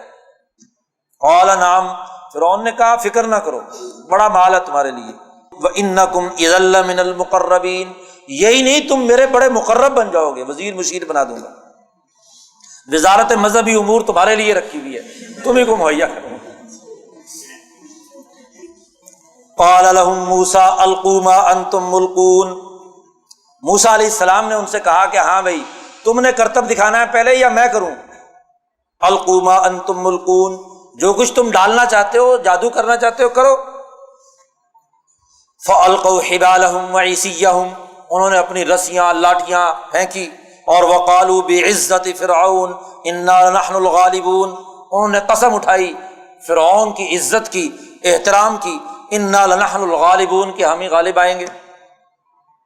اب جب وہ اپنا پورا جادو کر چکے تو موسیٰ علیہ السلام نے فالقا موسیٰ عصاہ، موسیٰ نے اپنی لاٹھی پھینکی، فاذا ہی تلقف ما یأفکون، جیسے ہی وہ لاٹھی پھینکی اور اژدہا بنا، اس نے وہ جتنی رسیاں لاٹھیاں جو بھی کچھ انہوں نے جمع کر کے یہاں پہ جادو کیا ہوا تھا وہ سب کو ہڑپ کر گیا، صاف ختم، میدان صاف، اور اکیلا اژدہا وہاں پھر رہا۔ جادوگر حیران ہے کہ جادو سے کسی چیز کی حقیقت نہیں بدلی جا سکتی، جادو زیادہ سے زیادہ نظروں کو دھوکہ دینے کے لیے تو کام کر سکتا ہے، حقیقت میں وہ کوئی چیز کے اندر جوہری تبدیلی پیدا نہیں کر سکتا۔ اگر یہ جادو ہوتا تو زیادہ سے زیادہ یہ دکھاوے کا کیا ہے، سانپ ہوتا بس، لیکن اس نے تو حقیقت بن کر جتنا بھی ہم نے جادو کیا تھا اس کو یہ ہڑپ کر گیا، اس کا مطلب یہ کہ یہ جادو نہیں۔ جادوگر اپنے علم و فن کی سطح اور اس کی حدود اور دائرہ کار کو جانتے تھے کہ یہ کس سطح تک، تو انہوں نے اپنی شکست تسلیم کرتے ہوئے القی السحرۃ ساجدین، سب گر پڑے موسیٰ علیہ السلام کے سامنے، اور قالوا آمنا برب العالمین، ہم رب العالمین پر ایمان لائے، رب موسیٰ و ہارون، موسیٰ اور ہارون کے رب۔ دیکھو انبیاء علیہ السلام اپنے دور کے عقل مند طبقے کو متاثر کرتے، بے وقوفوں کے پیچھے نہیں بھاگتے۔ یہ بڑا غلط تاثر پیدا ہو گیا کہ دین جو ہے نا غریبوں کے لیے ہے، تو اس کا مطلب یہ کہ بے وقوفوں اور احمقوں کو بھی سمجھانا ضروری ہے۔ ایک ہے دین غریب کے لیے، لیکن دین جن کے ذریعے سے غالب آنا ہے وہ ہوں گے جو سوسائٹی کا سمجھدار اور عقل مند طبقہ۔ قرآن حکیم نے جہاں بھی بات کی ہے نصیحت کے اصول کی تو کہا ہے انما یتذکر اولو الالباب، جن کی کھوپڑی میں مغز ہے، جو عقل و شعور رکھتے ہیں، ان کے لیے قرآن نصیحت ہے۔ جن کی کھوپڑی میں بھس بھرا ہوا ہے ان کو بات سمجھ میں۔ آج ہمارے دین کے پھیلانے کا انداز و اسلوب بدل گیا۔ جو سوسائٹی کے نکارہ کھسی بیکار لوگ ہیں ان کو دعوت پہ دعوت اور جناب دین کے نام پر دین ان پر ٹھوسا جاتا ہے، اور جو سوسائٹی کا عقل مند طبقہ ہے اس کی عقل کے مطابق اس کو دین کا فہم و شعور سکھانے کا کام ہم نہیں کرتے۔ جس سطح کی ذہنی عمل ہوگا افرادی قوت کا ویسے ہی نتیجہ ظاہر ہوگا نا۔ بھئی جیسی بھینس باندھیں گے ویسا دودھ ملے گا۔ اگر بیچاری ایسے پھنڈر سی ہے اس کو کھلاتے رہو تو چاہے آدھا کلو بھی بڑی مشکل سے نکلے گا، اور اگر کسی اچھی بھینس کو کھلائیں گے تو 20 25 30 کلو نکلے گا۔ تو آج ہم نے مدرسے اور مذہبی ادارے بنا رکھے ہیں، سارا پھنڈر مال جو ہے نا وہ سارا کا سارا مدرسوں میں، اور جو کوئی عقل مند ہے وہ سارے سکولوں اور کالجوں میں۔ اور ان کو سمجھانے کے لیے ان کے محاورے میں ان کو قانون اور دین کی بات سمجھانے کا کوئی طریقہ ہمارے یہاں نہیں۔ انبیاء علیہم السلام اپنے دور کے عقل مند اور طاقتور طبقے کو اپنا مخاطب بناتے ہیں اور اس کو دعوت دیتے ہیں۔ آپ دیکھیے نبی اکرم صلی اللہ علیہ وسلم کی دعوت کا انداز و اسلوب، آپ نے قریش کے بڑے بڑے سرداروں کو کیا ہے دعوت دی، حتیٰ کہ حضور صلی اللہ علیہ وسلم نے اللہ سے یہ دعا مانگی کہ مکے میں 2 آدمی بڑے ذہین عقل مند اور جرأت مند، ایک ابو جہل اور ایک عمر فاروق، عمر بن خطاب اور عمرو بن ہشام۔ ابو جہل کا نام ہے عمرو بن ہشام۔ تو اللہ سے دعا مانگی کہ اے اللہ ان دونوں میں سے کوئی ایک مجھے دے دے، عمرو بن ہشام دے دے یا عمر بن خطاب دے دے، کیونکہ دونوں دلیر ہیں، بہادر ہیں، عقل مند ہیں۔ تو ان میں سے کوئی ایک ملا، اور جیسے ہی عمر فاروق ملے تو آپ دیکھیے کہ پہلے 30-40 آدمی تھے، عمر نے آ کر کہا کہ عجیب بات ہے، ہم ذلت کے ساتھ یہاں کمرے میں بند ہو کر عبادت کریں، ہمیں تو جا کر کیا ہے حرم کے اندر عبادت کرنی چاہیے۔ تو دلیر آدمی ہے، ہاں جی، مقابلے پر جو چیز دماغ میں آ گئی، سمجھ میں آ گئی، عقل میں آ گئی، وہ اس کے مطابق کیا عمل کرنے کے لیے تیار ہے۔ تو بات یہ ہے، اس لیے حضور نے فرمایا الناس معادن کمعادن الذهب والفضہ، بخاری کی حدیث ہے، الناس معادن کمعادن الذهب والفضہ، انسانوں میں بھی کانیں ہوتی ہیں جیسے سونے اور چاندی کی کانیں ہوتی ہیں۔ تو سونے اور چاندی پر کام کرنا چاہیے، یہ دھات پیتل لوہے کے اوپر کام کرنا شروع کر دیتے ہیں۔ ایک زمین کشمیر کی ہے جہاں زعفران ہوتا ہے، زرخیز زمین ہے، اور ایک بنجر اجاڑ ہے جہاں کیا ہے سیم اور تھور ہے۔ تو تھور کے اندر جا کر ہل چلا کر جتنا مرضی قیمتی بیج ڈالو تو نتیجہ نکلتا ہے کچھ بھی نہیں۔ تو زرخیز زمین تلاش کرنی چاہیے۔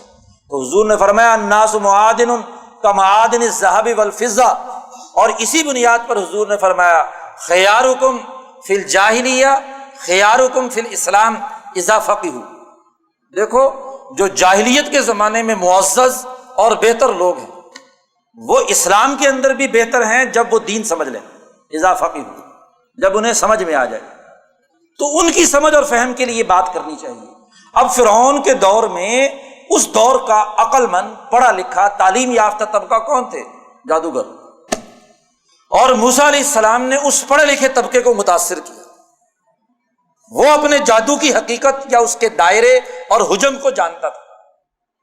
اس لیے جیسے ہی موسیٰ علیہ السلام کا معجزہ اس کے سامنے آیا تو فوراً انہوں نے اپنے سرنڈر کر گیا کہ یہ ہمارا علم اب ختم ہو گیا، یہ ہمارے علم سے اوپر کی بات ہے، لہٰذا ہم اس کو تسلیم کرتے ہیں۔ تو ہر نبی نے، اب عیسیٰ علیہ السلام کا معجزہ کیا ہے؟ کوڑی کا علاج، ابرص کا علاج وغیرہ وغیرہ، قرآن نے یہ معجزہ بیان کیا ہے۔ آپ دیکھیے کہ عیسیٰ علیہ السلام کے زمانے میں طب ترقی یافتہ تھی، طب ترقی یافتہ تھی، ہر چیز کا علاج طبیب کر لیتا تھا، لیکن یہ کوڑی اور ابرص کا علاج کرنے کا کوئی طریقہ انہوں نے اس وقت تک دریافت نہیں ہوا تھا۔ عیسیٰ علیہ السلام نے کیا کیا کہ انہوں نے وہ معجزہ دکھایا جس میں وہاں کے طبیب اور وہاں کے عقل مند ناکام ہو چکے تھے، اور جب انہوں نے کوڑی کو ٹھیک کر دیا تو وہاں کے سارے عقل مندوں نے تسلیم کر لیا کہ ہاں یہ ہمارے علم سے اوپر کی بات ہے، لہٰذا اس کے سامنے کیا ہے ہتھیار ڈال دو۔ تو ہر نبی اپنے دور کی عقل کو توڑتا ہے۔ نبی اکرم صلی اللہ علیہ وسلم کے زمانے میں ابو جہل کا نظام تھا، قیصر و کسریٰ کا نظام تھا، سسٹم بنانے اور چلانے کا طریقہ کار تھا۔ اور جب قریش مکہ نے دیکھ لیا جنگیں لڑ کر بھی اور سیاسی ڈائیلاگ کو بھی، صلح حدیبیہ میں جو گفتگو حضور نے کی، جو معاہدہ حضور نے کیا، غزوہ بدر میں جو اپنی جنگی صلاحیت اور تنظیمی قوت کا مظاہرہ کیا، جو تمام غزوات میں آپ نے اپنی حکمت عملی کا مظاہرہ کیا، تو قریش کا سردار جو بچ گیا تھا کون ہے؟ ابو سفیان۔ اس نے فوراً ہتھیار ڈال دیے، اس نے اعتراف کر لیا کہ یہ جو سیاسی شعور، حکومت کرنے کا انداز و اسلوب اور حکومت کی اساس پر آگے بڑھ کر دوسرے علاقوں کو اپنے زیر اثر لانے کا انداز و اسلوب، اس میں محمد ہم سے بڑھ گئے، لہذا سرنڈر۔ تو اپنے دور کی طاقت کو پہلے کیا ہے؟ مخاطب بنایا جاتا ہے۔ اب سائنس، ٹیکنالوجی، دنیا کی تمام چیزیں، وہ تو جناب دنیا کی ساری طاقتیں آگے بڑھی ہوئی ہیں، اور مسلمان نہ اس میں ترقی کرے، نہ اس میں کوئی نتیجہ پیدا کرے، نہ اس کا کوئی توڑ پیدا کر سکے، اور خالی تعویذ گنڈے کی بنیاد پر کہے کہ جی بس دین غالب آ گیا، دین غالب آ جائے گا، کلمہ پڑھ لیا۔ ایسے لوگوں نے جو ناکارہ اور بے وقوف اور احمق لوگ ہیں، ان کے کلمے پڑھنے سے 0 0 0 0 1000 لاکھ صفر جمع کر لو، اس کی نتیجہ کیا نکلے گا؟ کچھ بھی نہیں۔ بات ہے اپنے دور کے اس طاقتور، اپنے دور کے اس منظم طبقے کے مقابلے کی تنظیم، مقابلے کی طاقت و قوت، ویسا عقل و شعور اور اس کو متاثر کرنے کی حکمت عملی، وہ اگر آپ کے پاس ہے تو دین غالب ہوگا، ورنہ نہیں۔ تو یہاں موسیٰ علیہ السلام نے ان پورے جادوگروں کو شکست دے کر ان سے تسلیم کروا لیا کہ آمنا برب العالمین رب موسیٰ و ہارون۔ اب فرعون بڑا غصہ آیا، کہنے لگا آمنتم لہو قبل ان آذن لکم، تم موسیٰ پر ایمان لے آئے میری اجازت کے بغیر، کم از کم مجھ سے پوچھ تو لیتے۔ ہاں، اصل پتہ یہ چلا کہ انہ لکبیرکم الذی علمکم السحر، یہ تمہارا بڑا جادوگر ہے اور تم اس کے سب چھوٹے چھوٹے جادو۔ فلسوف تعلمون، بڑی سخت سزا کا اس نے اعلان کیا۔ قرآن کہتا ہے کہ ان تمام نے کہا لا زیرہ، چاہے ہاتھ پاؤں کاٹو، کچھ بھی کاٹو۔ اب جو عقل و شعور یا فہم و بصیرت ہماری سمجھ میں آ گیا، انا الی ربنا منقلبون، ہم تو اپنے پروردگار کی طرف ہی دوڑنے والے۔ اور پھر اللہ تعالیٰ نے موسیٰ علیہ السلام کو وحی کی کہ راتوں رات بنی اسرائیل کو لے کر نکل گئے۔ فرعون کے ظلم و جبر کے ماحول میں ایسی منظم طاقت و قوت موسیٰ علیہ السلام نے اکٹھی کر لی کہ جہاں بنی اسرائیل کو فرعونی نظام آزادی نہیں دینا چاہتا، طرح طرح کے جاسوسی کے ماحول پیدا کیے ہوئے ہیں، بڑی فوج ہے جو ہر وقت نگرانی کرتی ہے، لیکن موسیٰ علیہ السلام اپنی پوری بنی اسرائیل کی جماعت کو ان تمام فرعونی حربوں کو توڑ کر چکما دے کر نکل جاتے ہیں۔ یہ سیاسی شعور اور غلبے کی حکمت عملی کا اثر ہے کہ موسیٰ علیہ السلام بنی اسرائیل کو نکال کر لے جاتے ہیں۔ یہ کوئی عام بات تھوڑی ہی ہے کہ چاروں طرف سے فرعون کے جاسوس بھی ہیں، سب کچھ ہیں، اس کے باوجود پوری جماعت کو لے کر نکل کر جب دریائے نیل کراس کر لیتے ہیں تو فرعون کو پتہ چلتا ہے کہ وہ جن کو ہم پکڑنا چاہتے تھے وہ تو کیا ہے، نکل گئے ہمارے ہاتھ سے، اور پھر وہ اپنی طاقت اکٹھی کر کے پیچھا کرنا چاہتا ہے۔ آپ اسی سے اندازہ لگائیے کہ بنی اسرائیل کے نکل جانے کے بعد فرعون اپنے لاؤ لشکر کے ساتھ اتنی تیز رفتاری کے ساتھ دوڑا کہ اپنا محل چھوڑ کر خود بھی آ گیا۔ یہ سیاسی ناکامی کی بات ہے کہ کوئی حکمران جو اپنے آپ کو خدائی کا دعوے دار ہو، اپنے فوجی افسروں، اپنے سپہ سالاروں پر اعتماد کیے بغیر خود میدان میں آ جائے، اور میدان میں آ کر کیا ہے، دریائے نیل میں غرق ہونے کے لیے تیار ہو۔ یہ موسیٰ علیہ السلام کی حکمت عملی ہے۔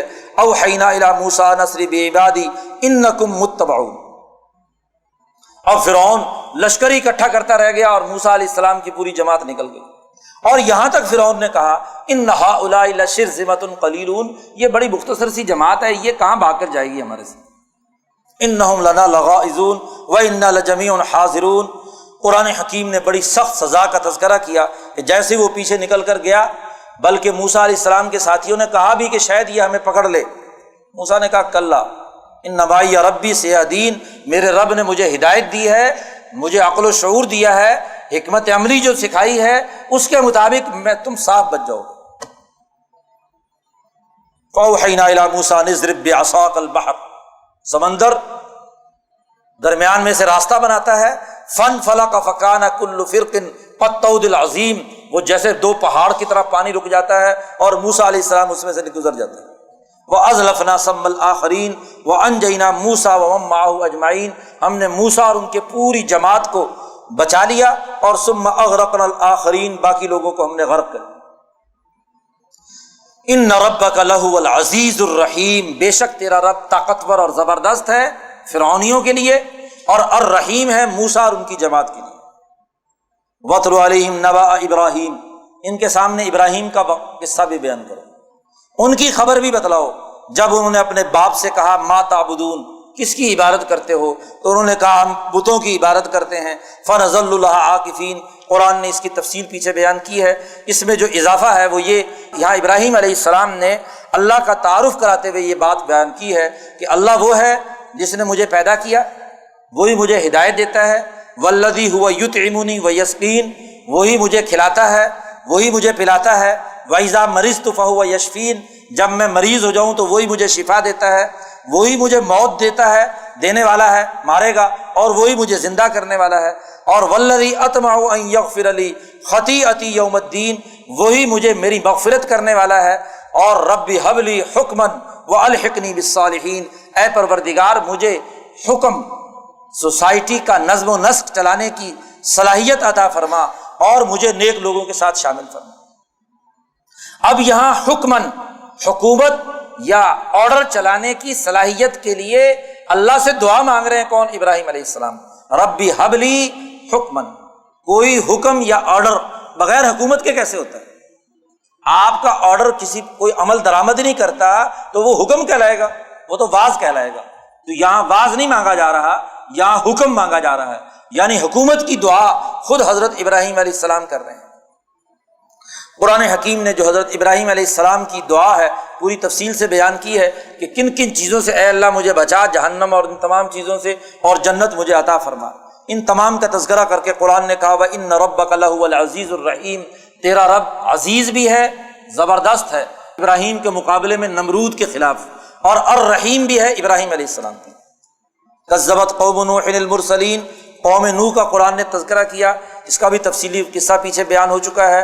اس میں جو ایک اضافہ ہے وہ یہ کہ بڑے بڑے سرداروں نے نوح علیہ السلام سے کہا انؤمن لک واتبعک الارذلون، کیا تجھ پر ایمان لائیں؟ تیری پارٹی میں تو کمینے اور کمزور لوگ ہیں، ان غریب لوگوں کی موجودگی میں ہم کیسے آپ کے ساتھ شامل ہو جائیں؟ قال وما علمی بما كانوا يعملون، اور اس میں نوح علیہ السلام نے صاف کہہ دیا کہ ما انا بطارد المؤمنین، میں ان مسلمانوں کو اپنے سے دھکیلنے والا نہیں ہوں۔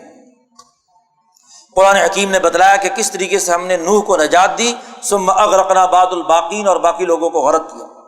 یہاں بھی ان ربک لہو العزیز الرحیم، وہی جملہ دوبارہ قرآن نے دہرایا۔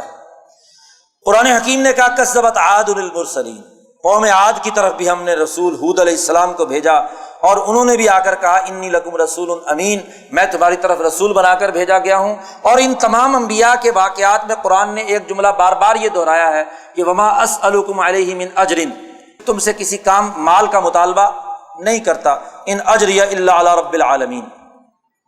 یہ قوم عاد چونکہ بڑے بڑے محلات بناتے تھے، قرآن نے اس کا تذکرہ کیا اتبنون بکل ریع آیۃ تعبثون وتتخذون مصانع لعلکم تخلدون، بڑی بڑی خوبصورت عمارتیں بناتے ہو، بڑے بڑے محلات تم نے کھڑے کر لیے ہیں، یاد رکھو اذا بطشتم جبارین، جب تم پکڑ لیے گئے تو جیسے ظالموں کو پکڑا جاتا ہے ایسے تمہیں پکڑ لیا جائے گا۔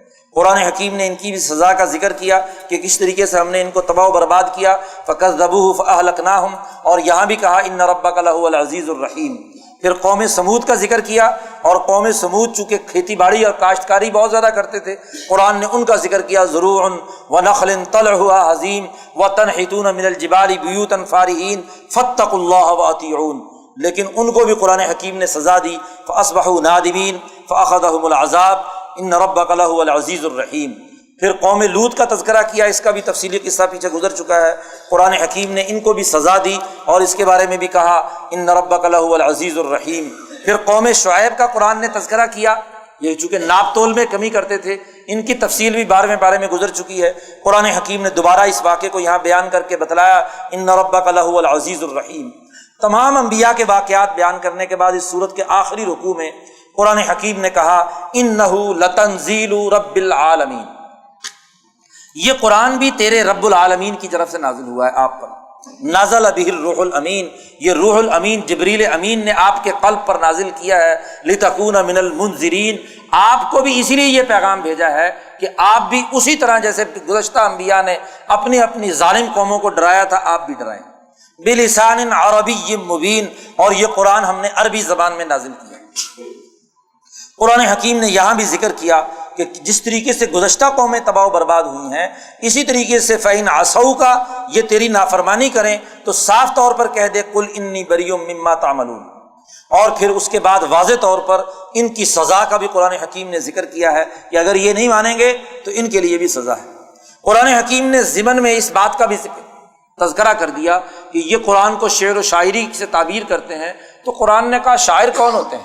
وَالشُّعَرَاءُ يَتَّبِعُهُمُ الْغَاوُونَ، شعراء ہمیشہ گمراہی کی اتباع کرتے، سچی بات ان کو سمجھ میں نہیں آتی۔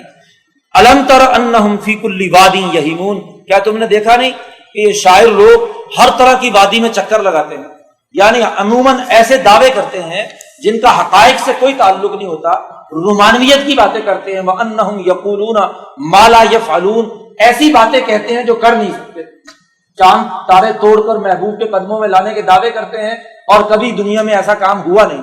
یقولون ما لا یفعلون۔ سورت ختم ہو رہی ہے اور یہاں بھی مسلمان جماعت سے کہا جا رہا ہے کہ سیعلم الذین ظلموا ای منقلب ینقلبون، ان قریب یہ ظالم لوگ بھی جان لیں گے کہ ان کا کیا انجام ہونے والا ہے، ان کے خلاف کیا انقلاب برپا ہونے والا ہے۔ اگلی سورت سورت النمل، اور اس کا آغاز طاسین تلک آیات القرآن و کتاب مبین، یہاں میم کا اضافہ نہیں ہے، صرف طاسین کا قرآن حکیم نے ذکر کیا۔ یہ قرآن کی آیات ہیں اور کتاب مبین کی، یہ ہدایت اور خوشخبری ہے مسلمانوں کے لیے۔ الذین یقیمون الصلاۃ، مسلمان وہ ہیں جو نماز کا نظام قائم کرتے ہیں اور زکوٰۃ ادا کرتے ہیں اور آخرت پر یقین رکھتے ہیں۔ قرآن حکیم نے سب سے پہلے ایمان والوں کی تعریف کی اور پھر بتلایا اس قرآن کی اہمیت کو کہ انک لتلقی القرآن من لدن حکیم علیم، آپ پر یہ قرآن نازل ہوا ہے ایسی ذات کی جانب سے جو انتہائی حکیم بھی ہے اور علیم بھی ہے۔ حکیم اور علیم کا معنی اور مفہوم پیچھے میں بیان کر چکا ہوں کہ حکمت کسے کہتے ہیں اور علم کسے کہتے ہیں۔ قرآن حکیم نے حسب دستور سب سے پہلے اس صورت میں موسیٰ علیہ السلام کا واقعہ دوبارہ بیان کیا ہے، لیکن مختصراً، بہت اختصار کے ساتھ تذکرہ کیا کہ کس طریقے سے اس قوم کو ہم نے سمجھایا لیکن نہیں سمجھ میں آئی، انہم کانوا قوما فاسقین، اور پھر اس کے نتیجے میں ان پر سزا آئی۔ یہاں اس صورت میں قرآن حکیم نے حضرت داؤد اور سلیمان علیہ السلام کا تذکرہ قدر تفصیل کے ساتھ کیا ہے۔ پیچھے داؤد اور سلیمان کا تذکرہ مختصراً تھا، یہاں تفصیل کے ساتھ۔ قرآن کہتا ہے وَلَقَدْ آتَيْنَا دَاوُودَ وَسُلَيْمَانَ عِلْمًا، ہم نے داؤد اور سلیمان کو بھی علم عطا کیا تھا۔ وَقَالَ الْحَمْدُ لِلَّهِ الَّذِي فَضَّلَنَا عَلَى كَثِيرٍ مِّنْ عِبَادِهِ الْمُؤْمِنِينَ، اور دونوں نے اللہ کا شکر ادا کرتے ہوئے اس بات کا اعلان کیا کہ سب تعریفیں اسی اللہ کی ہیں جس نے ہمیں بہت سے مسلمانوں پر فضیلت عطا کی، یعنی حکومت اور خلافت عطا کی۔ قرآن حکیم کہتا وَوَرِثَ سُلَيْمَانُ دَاوُودَ، ہم نے داؤد کا وارث سلیمان علیہ السلام کو بنایا تھا۔ اور وقال یا ایھا الناس علمنا منطق الطیر وأوتینا من کل شیء، سلیمان علیہ السلام کی حکومت یہ مشرق وسطیٰ کے تقریباً تمام علاقے پر سلیمان علیہ السلام کی حکمرانی تھی، جو بنی اسرائیل کا عام طور پر سارا کا سارا علاقہ ہے، اس پر حضرت سلیمان علیہ السلام کی حکمرانی ہے۔ اور سلیمان علیہ السلام کو پرندوں کی بولیاں سمجھنے اور جنات کو اور ہواؤں کو کنٹرول کرنے کی طاقت اور قوت بھی عطا کی گئی تھی۔ تو سلیمان علیہ السلام سے کہا کہ آپ لوگوں کو مخاطب کر کے کہیں یا ایھا الناس، اے لوگو، علمنا منطق الطیر، ہمیں پرندوں کی بولیاں سمجھنے کی صلاحیت دی گئی، اور وَأُوتِینَا مِن کُلِّ شَیْءٍ، اور ہمیں ہر چیز عطا کی گئی۔ جب ہوا اور جن اور بڑے بڑے طاقتور دیو جو ہے وہ قبضے میں ہے تو گویا کہ ہر چیز ہمیں دے دی گئی۔ ان ھذا لہو الفضل المبین وحشر لسلیمان جنودہ من الجن والانس والطیر فہم یوزعون۔ سلیمان علیہ السلام نے لشکر بنا رکھے تھے۔ قرآن کہتا ہے لشکر جمع تھے، جنات کے لشکر الگ تھے، انسانوں کے لشکر الگ تھے، اور پرندوں کے اور جانوروں کے لشکر الگ الگ تھے، اور ہر لشکر کا ایک ایک سپہ سالار اور اس کے نیچے باقاعدہ اس کی جو فوجی تقسیم و تنظیم ہے وہ سب کی سب سلیمان علیہ السلام نے قائم کی ہوئی تھی۔ فہم یوزعون۔ اب یہ سلیمان علیہ السلام ایک سفر پر جا رہے ہیں، یہ سب لشکر ساتھ ہیں سلیمان علیہ السلام کے۔ حتی اذا اتوا علی واد النمل، قرآن نے ذکر کیا کہ حضرت سلیمان علیہ السلام انسانوں کے اس لشکر کے ساتھ ایک وادی سے گزرے تو وہاں چونٹیاں اس وادی کے اندر تھیں۔ وادی النمل، اسی سے کا نام، اس سورت کا نام سورۃ النمل ہے۔ چونٹیوں کی وادی پر گزرے تو قالت نملۃ، چونٹیوں کا بھی اپنا ایک نظام ہے، ان کی بھی ایک حکومت ہے۔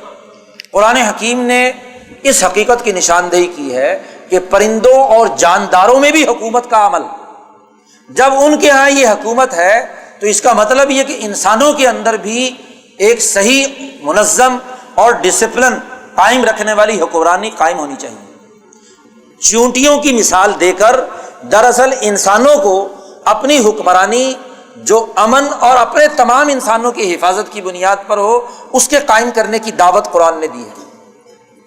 قرآن نے کہا کہ جب اس وادی نمل پر سلیمان علیہ السلام پہنچے تو جو قالت نملۃ، چونٹیوں کی جو ملکہ تھی، اس نے اپنی چونٹیوں کی تمام حفاظت کے لیے اس نے اعلان کر دیا، یا ایھا النمل، اے چونٹیوں، ادخلوا مساکنکم، اپنے اپنی جو بل ہے ان کے اندر گھس جاؤ، داخل ہو جاؤ۔ لا یحطمنکم سلیمان وجنودہ وہم لا یشعرون، دیکھو کہ کہیں سلیمان اور اس کا لشکر تمہیں روند نہ ڈالے۔ اور چونکہ انسان ہے، چونٹیاں تو نیچے، کون ان کی پرواہ کرتا ہے، تو ان کو شعور بھی نہ ہو، انہیں پتہ بھی نہ چلے، اور تم ان کے پاؤں کے نیچے آ کر ماری جاؤ۔ تو چونٹیاں بھی اپنی ہم نسل کو مرنے سے بچانے، خوف اور دہشت سے نکالنے، امن کے ساتھ رہنے کے لیے ان کے ہاں بھی نظم و نسق کا ایک نظام موجود ہے۔ اور جیسے میں نے ذکر کیا تھا کہ علماء نے اس پر بڑی بڑی کتابیں لکھی ہیں کہ ہر جاندار اس کا اپنا داخلی نظام کیسا ہے۔ علامہ دمیری جنہوں نے حیات الحیوان، یعنی جتنے بھی دنیا کے حیوانات ہیں ان کی زندگیوں کا مطالعہ کر کے ان کا پورا بایو ڈاٹا جمع کیا ہے، تو اس میں چونٹیوں کے بھی بڑے تفصیلی واقعات بیان کیے ہیں کہ ان کا نظم مملکت کیا ہے، حکومت کیسے قائم کرتی ہیں، ان کے قانون اور اصول اور ضابطے کیا ہیں، بلوں میں رہنے، غذاؤں کو ذخیرہ کرنے، گرمی سردی سے بچاؤ کا اور امن و امان قائم کرنے کا، ڈسپلن اور نظم و ضبط کو برقرار رکھنے کا کیا طریقہ کار ہے۔ جیسے شہد کی مکھیوں کا باقاعدہ ایک نظام حکومت ہے، ایسے ہی چونٹیوں کا بھی ایسا ہی ایک مربوط نظام حکومت ہے۔ چونکہ سلیمان علیہ السلام کو پرندوں کی اور تمام جانداروں کی جو بولیاں تھیں سمجھنے کی صلاحیت تھی، تو جب سلیمان علیہ السلام نے چونٹیوں کی ملکہ کا یہ حکم اور آرڈر سنا تو تبسم ضاحکا من قولھا، اس کی اس بات سے مسکرا پڑے سلیمان علیہ السلام، اور وقال، اور اللہ سے دعا مانگی، ربی اوزعنی ان اشکر نعمتک التی انعمت علی، اے پروردگار تو نے مجھے بڑی توفیق دی، میں تیرا شکر ادا کرتا ہوں کہ جس پر تو نے مجھ پر انعام کیا، میرے والدین پر کیا، اور وان اعمل صالحا، اور یہ کہ میں بھی ایک ایسا اچھا عمل کروں کہ ترضاہ وادخلنی برحمتک فی عبادک الصالحین، یعنی جیسے چونٹی اپنی چونٹیوں کی حفاظت کے لیے اپنا ایک مربوط نظام بنائے ہوئے ہے، تو میں بھی ایسا ہی اب تمام انسانوں کی بقا اور خیر خواہی کی سوچ رکھ کر ان کے لیے ایسا نظام حکومت استوار کروں۔ قرآن حکیم نے ایک تو یہ چونٹیوں والا واقعہ بیان کیا سلیمان کے حوالے سے، دوسرا یہ کہ جب سلیمان علیہ السلام یہاں سے گزر کر اپنا دربار لگایا اور جو تمام پرندے جاندار انسان ان کی چونکہ روزانہ حاضری ہوتی تھی پورے اس میں دربار میں، تو جب حاضری لی گئی تو تفقد الطیر فقال ما لی لا اری الہدہد، پرندوں کی جب پڑتال کی گئی، ان کے حاضری لی گئی، تو حضرت سلیمان علیہ السلام نے کہا کہ میں دیکھ رہا ہوں کہ یہاں ہدہد موجود نہیں ہے، ما لی لا اری الہدہد، یہ ہدہد ایک پرندہ ہے، یہ پرندہ کہاں ہے؟ یہاں نظر نہیں آ رہا۔ ام کان من الغائبین، کیا مجھے نظر نہیں آ رہا یا واقعتاً غائب ہے یہاں سے؟ اور جب پتہ چلا کہ غائب ہے تو حضرت سلیمان علیہ السلام نے کہا لَأُعَذِّبَنَّهُ عَذَابًا شَدِيدًا، اس نے ڈسپلن کی خلاف ورزی کی ہے، بغیر اجازت کے کسی بھی اجتماعی عمل سے کسی بھی چیز کو غیر حاضر ہونے کی اجازت نہیں، تو نظم و ضبط کی اس خلاف ورزی پر میں اسے سخت سزا دوں گا، اَوْ لَأَذْبَحَنَّهُ، اور یا اس کو ذبح کر دوں گا، اَوْ لَيَأْتِيَنِّي بِسُلْطَانٍ مُبِينٍ، تیسری شکل یہ ہے کہ کوئی واضح دلیل لائے میرے پاس کہ وہ کیوں اس مجلس سے غیر حاضر تھی۔ فَمَكَثَ غَيْرَ بَعِيدٍ، تھوڑا ہی وقت گزرا تھا کہ قَالَ أَحَطْتُ بِمَا لَمْ تُحِطْ بِهِ وَجِئْتُكَ مِنْ سَبَإٍ بِنَبَإٍ يَقِينٍ، ہدہد پہنچ گیا اور سلیمان علیہ السلام سے کہا کہ میں ایک ایسی خبر لے کر آیا ہوں جو آپ کے علم میں نہیں ہے، أَحَطْتُ بِمَا لَمْ تُحِطْ بِهِ، اور ایسی خبر لایا ہوں ملکہ سبا کی، سبا کے ملک کی، بِنَبَإٍ یقین، جو یقینی بھی ہے اور قطعی خبر ہے، اس میں کسی قسم کی جھوٹ کی بات نہیں، میں سچی اور یقینی خبر دے رہا ہوں۔ کیا خبر اس نے سنائی کہ انی وجدت امرأۃ تملکہم، میں نے ایک خاتون کو دیکھا ہے، عورت کو، جو ملک سبا پر حکمرانی کر رہی، ملکہ ہے وہ، تملکہم، اور اس کی حکمرانی کا عالم یہ ہے کہ اوتیت من کل شیء ولہا عرش عظیم، اس کو ہر دنیا کی جتنی نعمتیں ہیں وہ ساری کی ساری چیزیں اسے عطا کی گئی، اور اس کا ایک بہت بڑا تخت بھی ہے، ولہا عرش عظیم۔ اور پھر ایک اور حرکت میں نے دیکھی اس قوم کی کہ وجدتھا وقومھا، میں نے اس خاتون کو جو حکمرانی کر رہی ہے اس کو بھی اور اس کی قوم کو بھی دیکھا کہ یسجدون للشمس من دون اللہ، اللہ کو چھوڑ کر وہ سورج کو سجدہ کر رہے ہیں، سورج کی پوجا کرتے ہیں، اور وَزَيَّنَ لَهُمُ الشَّيْطَانُ أَعْمَالَهُمْ، ہدہد کی تقریر جاری ہے اور وہ کہتا ہے کہ ان کے لیے شیطان نے ان کے برے عمل کو خوبصورت بنا کر پیش کر دیا، فَصَدَّهُمْ عَنِ السَّبِيلِ فَهُمْ لَا يَهْتَدُونَ، وہ سیدھے راستے سے ہٹ چکے ہیں اور وہ ہدایت حاصل کیے ہوئے نہیں۔ اللہ یسجدوا للہ الذی یخرج الخبا فی السماوات والارض ویعلم ما تخفون وما تعلنون، وہ کیوں سجدہ نہیں کرتے اس اللہ کا جس نے اس آسمان و زمین کی تمام چھپی ہوئی چیزوں کو نکالنے والا ہے، اور جو مخفی چیزوں کو بھی جانتا ہے اور ظاہری چیزوں کو بھی جانتا ہے، اور وہ اللہ وہ ہے جو اس کے علاوہ کوئی اور خدا نہیں، وَهُوَ رَبُّ الْعَرْشِ الْعَظِيمِ۔ ہدہد نے آ کر پوری ایک تقریر بیان کر دی کہ جناب ایک ملک دیکھا، وہاں ایک قوم دیکھی، وہاں ان کی ایک ملکہ ہے بلقیس، ان کی حکمرانی کر رہی ہے، اور وہاں کا نظام بھی بتلا دیا کہ وہ کس چیز کو مانتے ہیں اور کس چیز کو نہیں۔ سلیمان علیہ السلام نے کہا بھی بات یہ ہے کہ تم نے یہ بات سچی کہی ہے جھوٹی، تمہارا امتحان ہوگا، سننظر اصدقت ام کنت من الکاذبین۔ رہنما اور لیڈر کی خصوصیت یہ ہے کہ اس کے پاس کوئی خبر پہنچے تو محض خبر سامنے آنے کے بعد آنکھیں بند کر کے اس پہ یقین نہ کر لے، بلکہ ہر خبر کی پڑتال کرے کہ وہ خبر سچی ہے یا جھوٹی۔ تو سلیمان علیہ السلام نے کہا اصدقت ام کنت من الکاذبین، ہم دیکھیں گے کہ تو سچ بول رہا ہے یا جھوٹ۔ لو یہ میرا خط لے جاؤ، اذهب بکتابی ھذا فألقہ الیہم، یہ خط ان کے سامنے جا کر ڈالو، اور ثم تولی عنہم، پھر تھوڑا سا پیچھے ہٹ کر ان کو دیکھو کہ فانظر ماذا یرجعون، کہ وہ کیا مشورہ کرتے ہیں، کیا جواب دیتے ہیں، جو ان کی حالت ہو اس کی مجھے اطلاع دو۔ قرآن حکیم چونکہ تفصیلات بیان نہیں کرتا، ہاں جی، ایک منظرنامہ یہ ہے اور دوسرا منظرنامہ یہ ہے کہ ہدہد نے جا کر وہاں خط ڈال دیا۔ قرآن کہتا ہے قالت یا ایھا الملأ انی القی الی کتاب کریم، ملکہ بلقیس کہتی ہے اپنے دربار میں سارے لوگوں کو جمع کر کے، سرداروں کو، ملا اور مترف کو، کہ انی القی الی کتاب کریم، کہ میرے پاس ایک بڑا معزز خط آیا ہے۔ خط میں کیا پیغام ہے؟ قرآن قصہ نگار اگر بیان کرے گا تو پہلے سلیمان کے خط کا سلیمان کی زبانی بھی تذکرہ ہوتا تو وہاں بھی بیان کرتا، اور جب وہ اپنے دربار میں پڑھ کر سناتی تو وہاں بھی کرتا۔ تو قرآن نے دو جگہ ذکر نہیں کی، قرآن نے اس خط کا تذکرہ جہاں وہ پہنچا ہے وہاں اس خط کا تفصیل بیان کر دی۔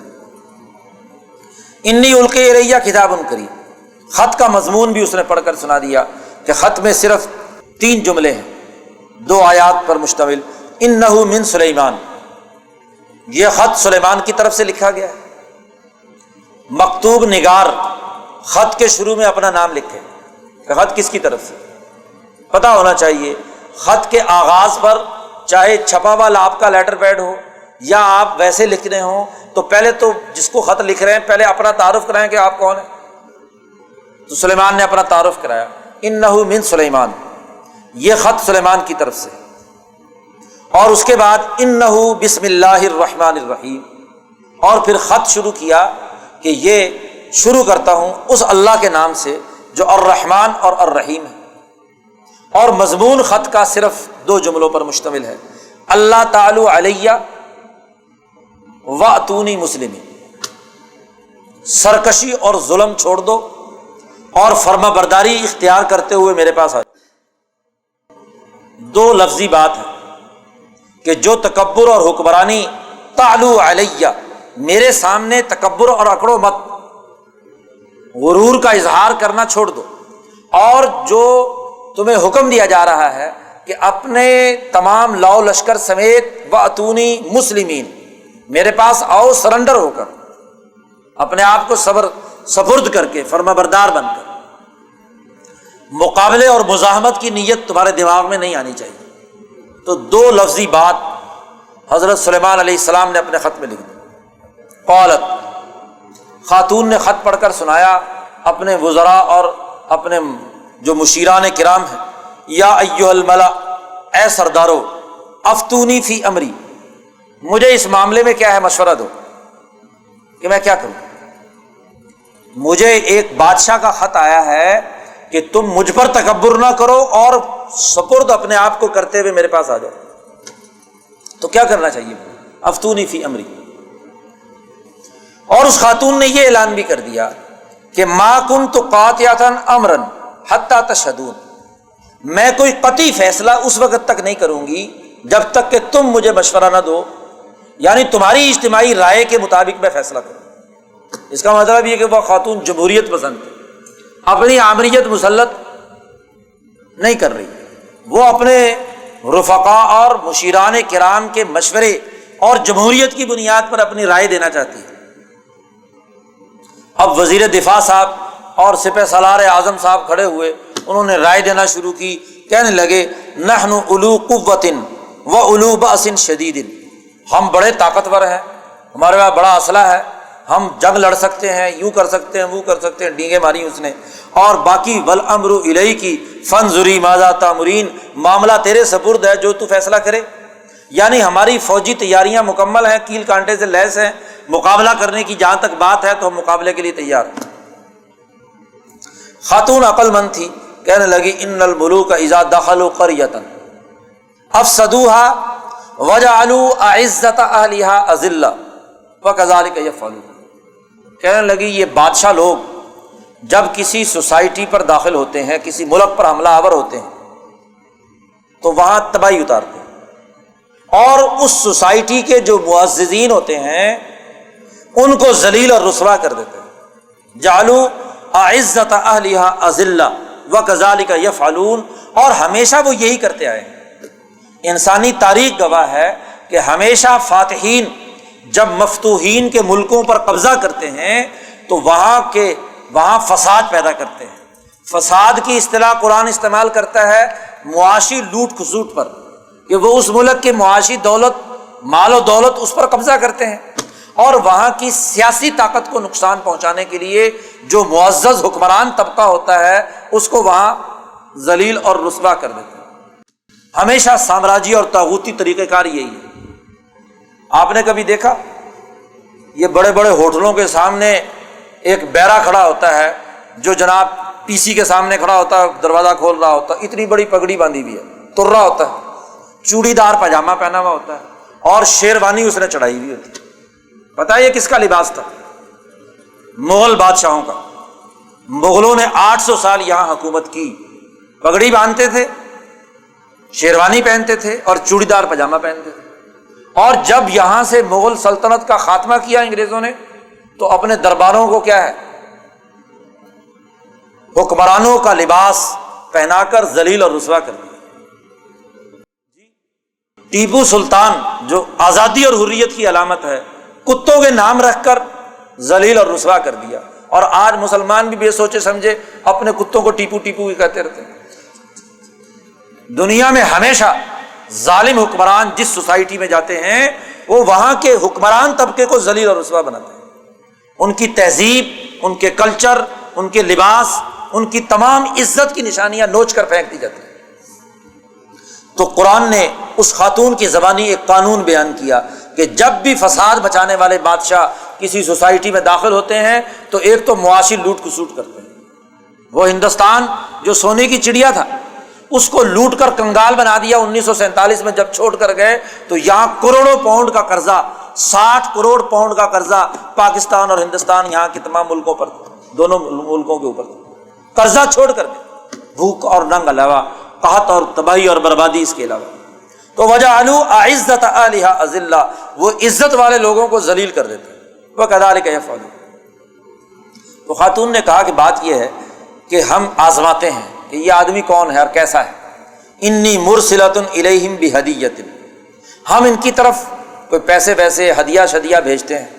فناظرۃ بما یرجع المرسلون، مال و دولت اور کچھ کپڑے وپڑے، کوئی اس طرح کی چیزیں بطور ہدیے اور تحائف کے جو ہے وہ سلیمان علیہ السلام کے پاس بھیجا. اور دیکھتے ہیں کہ وہ کیا جواب دیتے ہیں. اسی سے پتہ چل جائے گا کہ سلیمان کا رویہ ہمارے ساتھ کیا ہے. وہ جب پورا وفد ملکہ بلقیس کا تمام ہدیے اور تحفے لے کر سلیمان علیہ السلام کے پاس پہنچا تو قرآن کہتا فلما جاء سلیمان، سلیمان کے پاس وہ وفد آیا تو انہوں نے کہا اتمدوننی بمال، کیا تم مال کے ذریعے سے مال کی امداد ہمیں دینے آئے ہو؟ یاد رکھو فما آتانی اللہ خیر مما آتاکم، یہ جو ہدیے کے نام پر تم چند ٹکے اور ہیرے جواہرات لائے ہو، اس سے زیادہ مال و دولت تو ہمارے پاس پہلے سے موجود ہے. بل انتم بہدیتکم تفرحون، سلیمان نے کہا اپنے ہدیے اٹھاؤ اور واپس لے جاؤ، تم ہی انہیں ہدیوں پر خوش ہوتے پھرو، یہ ہمارے قابل نہیں ہے، لے جاؤ واپس. ارجع الیہم، لوٹ جاؤ. فلنأتینہم بجنود، ہم ایک بہت بڑا لشکر لے کر پہنچنے والے ہیں. لا قبل لہم بہا، اس کا تم سامنا نہیں کر سکو گے. اور وَلَنُخْرِجَنَّهُم مِّنْهَا أَذِلَّةً وَهُمْ صَاغِرُونَ، اور ہم وہاں سے ذلیل اور رسوا کر کے تمہیں نکالیں گے اور تمہیں ذلت اور رسوائی دیں گے اگر تم نے ہماری بات نہیں مانی. ظلم، کفر اور یہی جو سورج کی پرستش کا عمل، یہ اگر تم نے جاری رکھا تو اس کے نتیجے میں تمہیں ذلیل اور رسوا ہونا پڑے. اب وہ وفد واپس لوٹا دیا. اب سلیمان علیہ السلام سمجھتے تھے کہ یہ جو ہم نے دھمکی لگائی ہے اس کے اثرات ضرور مرتب ہو. وہ خاتون اپنے لو لشکر کے ساتھ واپس آئی، ہمارے سامنے پیش ہو. قال یا ایھا الملأ، موسیٰ سلیمان علیہ السلام نے دربار لگایا اور اپنے تمام وزیروں مشیروں سے کہا ایکم یأتینی بعرشھا قبل ان یأتونی مسلمین، اس خاتون کے مسلمان بن کر آنے سے پہلے پہلے کون تم میں سے ایسا ہے جو جائے اور اس کا تخت اٹھا کر یہاں لے آئے. ایکم یأتینی بعرشھا، اس کا وہ جو تخت ہے وہ تو چل پڑی وہاں سے، اب وہاں سے اس کا تخت اس کے آنے سے پہلے یہاں موجود ہونا چاہیے. قرآن کہتا ہے قال عفریت من الجن، جنات میں سے ایک عفریت، بہت لمبا چوڑا دیو قسم کا، دیو ہیکل قسم کا جن جو ہے خوفناک، وہ کھڑا ہوا اور اس نے کہا سلیمان علیہ السلام سے کہ انا آتی کا بھی قبل ان تقوم من مقامک، آپ کا یہ دربار لگا ہوا ہے 8 9 10 بجے ابھی شروع ہوا ہے اور یہ زور تک آپ کا دربار چلے گا، تو آپ کے اس دربار کے ختم ہونے سے پہلے ان 2-4 گھنٹوں کے اندر اندر میں عرش اٹھا کر یہاں آپ کے سامنے حاضر کر دیتا ہوں. انا آتی کا بھی قبل ان تقوم من مقامک، آپ کی اس مجلس کے برخاست ہونے سے پہلے پہلے میں تخت یہاں پر پہنچا دیتا ہوں۔ وَإِنِّي عَلَيْهِ لَقَوِيٌّ أَمِينٌ، وہ جنات کا بڑا عفریت دیو قسم کا کہنے لگا سلیمان علیہ السلام سے کہ میں طاقتور بھی ہوں کہ وہ پورا تخت اٹھا کر لا بھی سکتا ہوں، اور دوسرا یہ کہ امین بھی ہوں، امانت دار بھی ہوں، اس میں سے کوئی ہیرا جواہر یا کوئی سونے کا حصہ جو ہے وہ اس کی خیانت نہیں کروں گا، پورا جیسا تخت ہے ویسا کا ویسا آپ کے پاس لے آؤں۔ جن کی بات ختم ہوئی تو قال الذی عندہ علم من الکتاب، انسان بولا، ایک انسان، کون؟ الذی عندہ علم من الکتاب، جس کے پاس کتاب کا علم تھا، کتاب کا علم تھا، من الکتاب علم، کتاب میں سے ایک علم تھا اس کے پاس۔ اس نے کہا کہ انا آتی کبھی قبل ان یرتد الیک طرفک، آپ کی آنکھ جھپکنے سے پہلے پہلے میں تخت یہاں حاضر کر دیتا ہوں۔ آتی کبھی قبل ان یرتد الیک طرفک، اور ابھی سلیمان علیہ السلام نے آنکھ جھپکی تو رآہ مستقرا عندہ، تخت سامنے پڑا۔ قال ھذا من فضل ربی، سلیمان علیہ السلام نے کہا کہ یہ میرے رب کا فضل ہے۔ لیبلونی، اللہ نے میری آزمائش کی ہے کہ اشکر ام اکفر، کہ میں شکر ادا کرتا ہوں یا ناشکری کرتا ہوں۔ ومن شکر فانما یشکر لنفسہ، جس نے شکر ادا کیا اس کے شکر کا فائدہ اسے ہی ہوگا، اور ومن کفر فان ربی غنی کریم، جس نے ناشکری کی تو میرا رب بڑا غنی اور بے پرواہ ہے، بہت معزز۔ امام شاہ ولی اللہ دہلوی نے لکھا ہے کہ ہر چیز کی ایک روح ہے، اور جب وہ روح انسانی روح کی طاقت سے کم ہے، جتنی بھی مخلوقات ہیں، معدنیات، نباتات، حیوانات جتنے بھی ہیں، وہ انسان سے نچلے درجے کی مخلوق ہے۔ تخت بنا ہوا ہے کس سے؟ معدنیات سے، سونا چاندی، ہیرے جواہرات، اس سے اوپر کی طاقت نباتات میں ہے، اس سے اوپر کی طاقت حیوانات میں ہے، اور اس سے اوپر کی طاقت کس میں ہے؟ انسان میں۔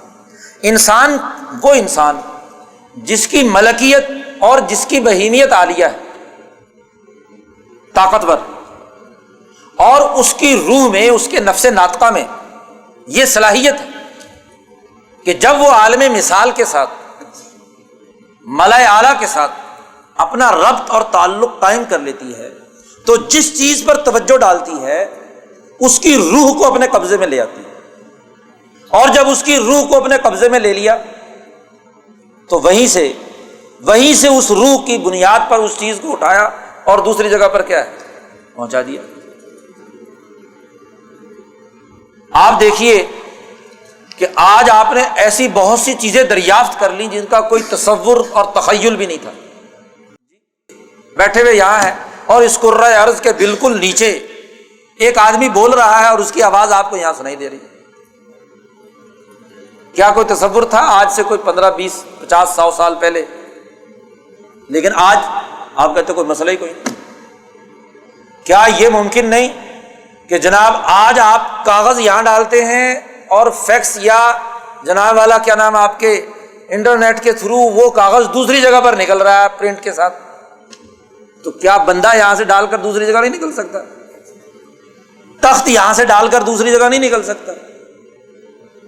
اس کے لیے بھی تو کوئی نہ کوئی علم ہوگا دنیا میں، اور اس علم کا اظہار قرآن نے یہاں سلیمان علیہ السلام کے زمانے میں کر دیا کہ عالم مثال کی طاقت و قوت کے ذریعے سے وہ تمام اشیاء کی ارواح ان پر اثر انداز ہو کر اس کو، جہاں آپ نے حدیث میں دوسری جگہ پر بھی سنا کہ سلیمان علیہ السلام کے پاس ایک آدمی ہے، ملک الموت وہاں پہنچا تو بڑے گھور کر اس کو دیکھنا شروع کیا کہ یہ بندہ یہاں کیسے،